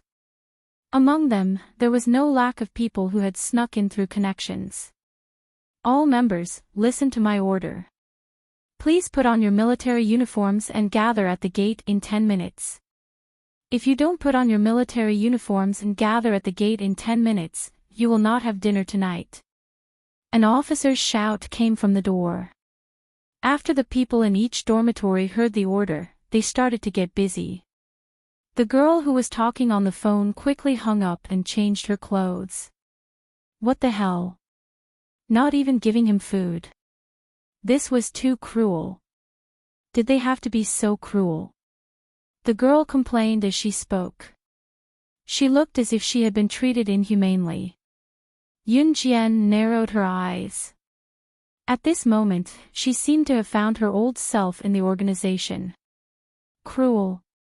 Not being able to put on their military uniforms in 10 minutes and running to the gate without food was considered cruel. In her previous life, when she was in the organization, she had to put on her military uniform and go to the gate in half a minute. If she didn't do it, the machine gunners at the gate would enter and kill the people who were still in the dormitory. Half a minute later, the officer holding the loudspeaker blinked and suddenly saw Yunjian standing in front of him in her military uniform. He was stunned for a moment and couldn't help but be shocked. Only half a minute had passed. Normally, the fastest man would need about 2 minutes to put on his military uniform and run out. Why did this little girl only need so little time to change and come out so quickly?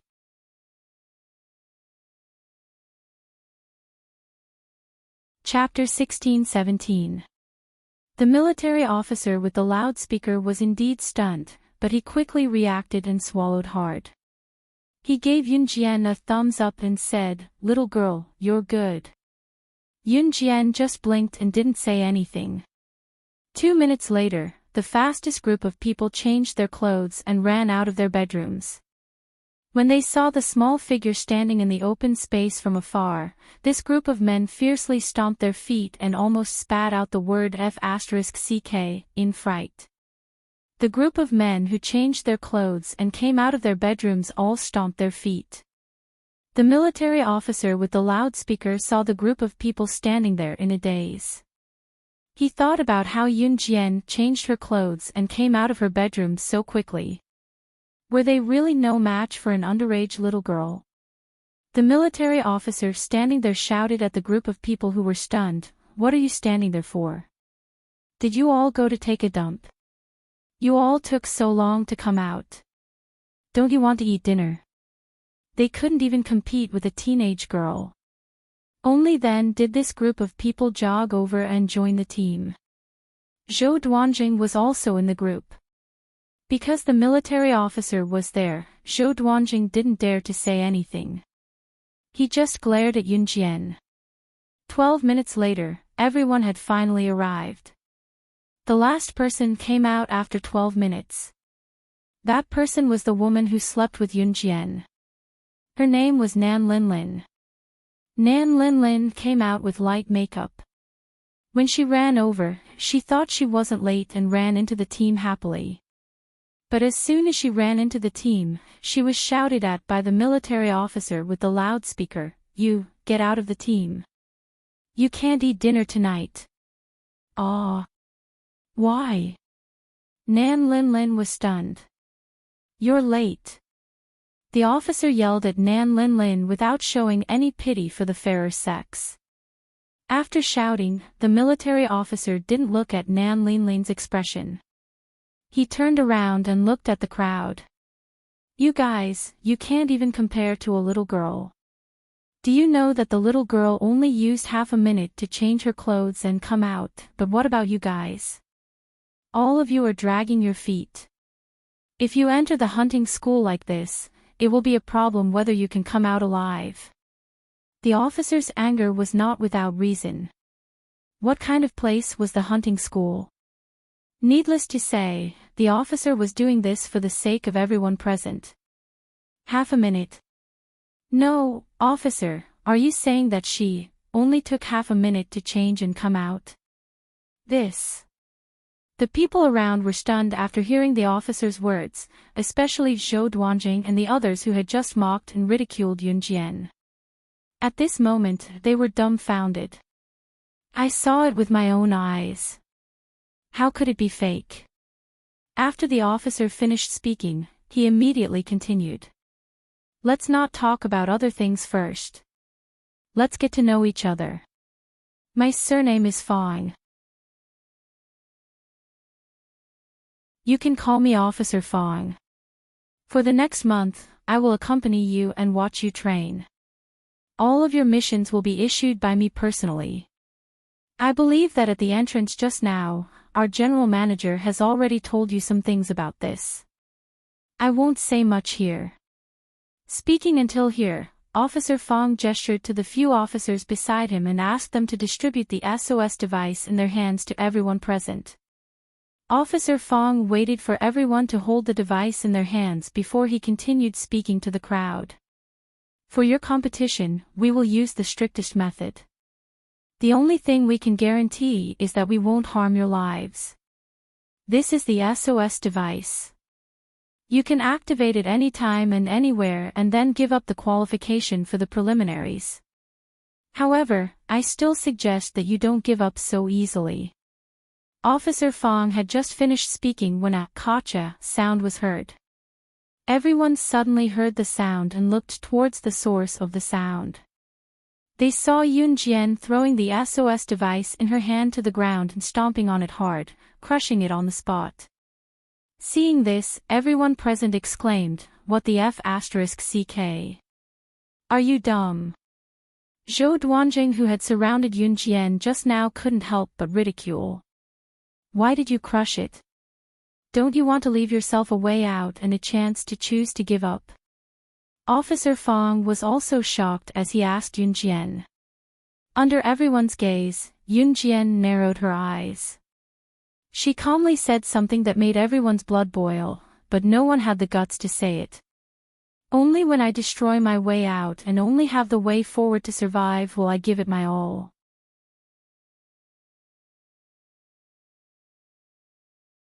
Chapter 16-18.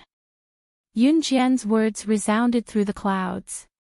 Her heavenly voice made everyone present respect her. In a desperate situation, only those who destroyed all their paths of retreat would give their all in the face of a desperate situation. Yun Jian's words were the truth. Yun Jian's words shocked every special forces soldier present. A little girl in her teens was actually able to speak of such profound insights. How could he say such shocking words? What exactly had she experienced? Some people might never have thought of this in their entire lives. Some people thought of it, but they would never dare to be like Yun Jian. Most people were used to or liked to leave a path of retreat for themselves. But who would have thought that in order to succeed, they had to cut off their heart that was always thinking of taking a step back? Everyone at the scene was stunned, including Zhou Duanjing and the others who were very unfriendly towards Yun Jian. For a moment, there was silence. Of course, not everyone was stunned. There was still one person who did not understand the meaning of Yun Jian's words. That person was Nan Linlin. Nan Linlin grew up in the palm of her parents' hands. Her parents were both soldiers.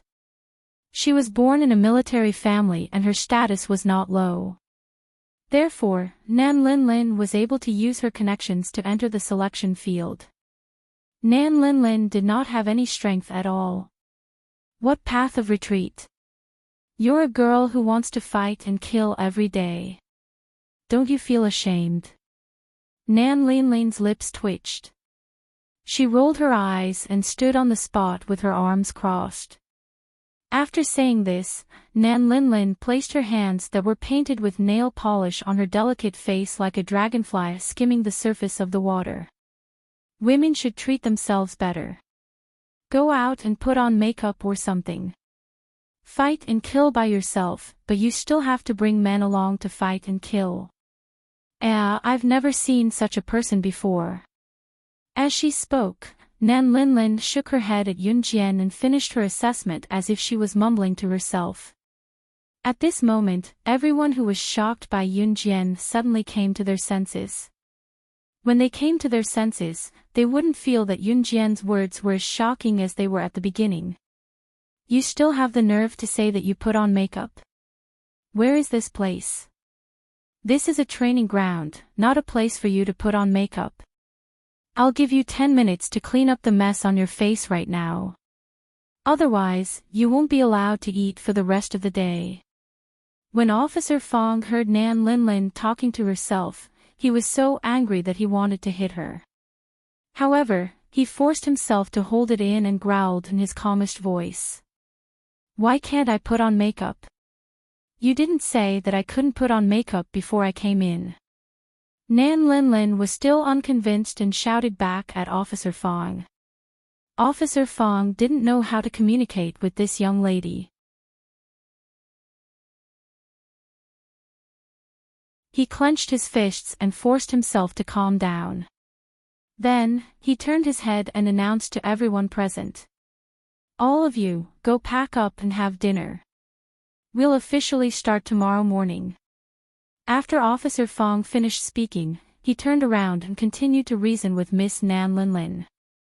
As for what Nan Linlin said about her just now, Yun Jian felt that it didn't hurt at all. She turned around and walked towards the dormitory.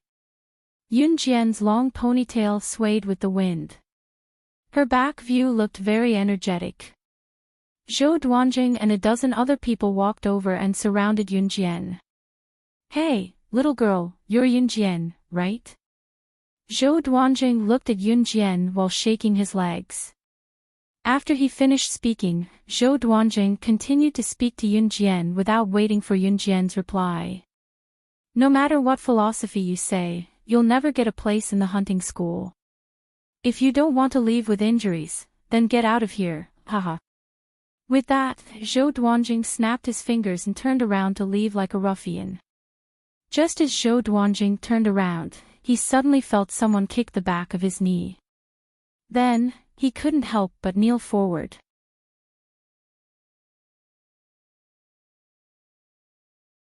Chapter 16-19. Yun Jian kicked Zhou Duanjing to the ground. Although Zhou Duanjing was kneeling on the ground, he did not feel any pain. He turned around and glared at Yun Jian. Just then, the people who were with Zhou Duanjing quickly ran over and helped him up. After being kicked down by a girl, Zhou Duanjing naturally could not face it head-on. However, Zhou Duanjing only clenched his fists and said through gritted teeth, "Let's go." After standing up awkwardly, Zhou Duanjing turned his head and glared at Yun Jian. He said loudly, "Just you wait." Then, Zhou Duanjing and the rest left the scene as fast as they could. Yun Jian, are you okay? What happened just now only took a few breaths. When Su Mei and Su Wenming ran over, Zhou Duanjing had already left with his men. I'm fine. Yun Jian retracted her gaze. Her dark eyes darkened as she turned around and went back to her room. At night, Yun Jian lay on the top bunk bed in her room and stared at the ceiling. There were only 2 beds in the room, the top bunk and the bottom bunk. The bottom bunk was occupied by Su Mei and Nan Linlin. This is the place. Don't think of yourself as a pampered lady here. Since you're here, we'll treat you the same. No one will be treated differently. Your parents have told me that I won't give you any special privileges. So, you'll have to deal with your relationships well and work hard. Your parents want you to have the ability to protect yourself. You can train here. Also, if it's the elimination round, you can stay here as long as you can. Don't force yourself. At around 7:49 p.m., Chief Fong's voice came from Yunjian's room. Okay, Chief Fong. I understand. Thank you. After Officer Fong's voice fell, a light but obedient female voice came from the gate. This woman's voice sounded soft, but it was peaceful. Okay, go in. After he finished speaking, Chief Fong turned around and left. Then, Yunjian heard the door being pushed open. 2 seconds later, a gentle voice was heard. Hello everyone. My name is Luo Berry. There was no reply after he finished speaking. The girl who called herself Luo Berry paused. She was a little embarrassed, but she didn't back down. Hello everyone. I was sent here at the last minute. I guess you could say that I got in through the back door. But I'm not here to snatch anyone's spot. My parents thought that I was a little weak, so they sent me here, hoping that I could improve a little here. The girl who called herself Luo Berry was about 1.6 meters tall. She was very slim, but she looked a little weak. She was the type that people would want to protect. She looked like a 14-year-old girl, but in fact, she was 2 years older than Yunjian. She was already 18 this year. Hello, my name is Su Mei. My nickname is Moldy. You can call me Sister Moldy. Hearing Luo Mei's words, Su Mei immediately got up from the bed and extended her hand to greet Luo Mei. When Luo Berry heard Su Mei talking to her, she was a little excited. She quickly reached out and held Su Mei's hand. Hello. Hee. Yunjian. Yunjian didn't get up from the bed. She was still lying on the bed, staring at the ceiling as she spoke to Luo Berry. From the conversation between Luo Berry and Chief Fong at the door, she could tell that Luo Berry was the daughter of a rich family. She was here purely to train her skills. Moreover, Luo Berry admitted that she got in through the back door as soon as she entered. Her tone was a little tactful, and she had the elegant demeanor of a rich family's daughter. Yunjian had a good impression of her, so she introduced herself. Yunjian, what a nice name, hee.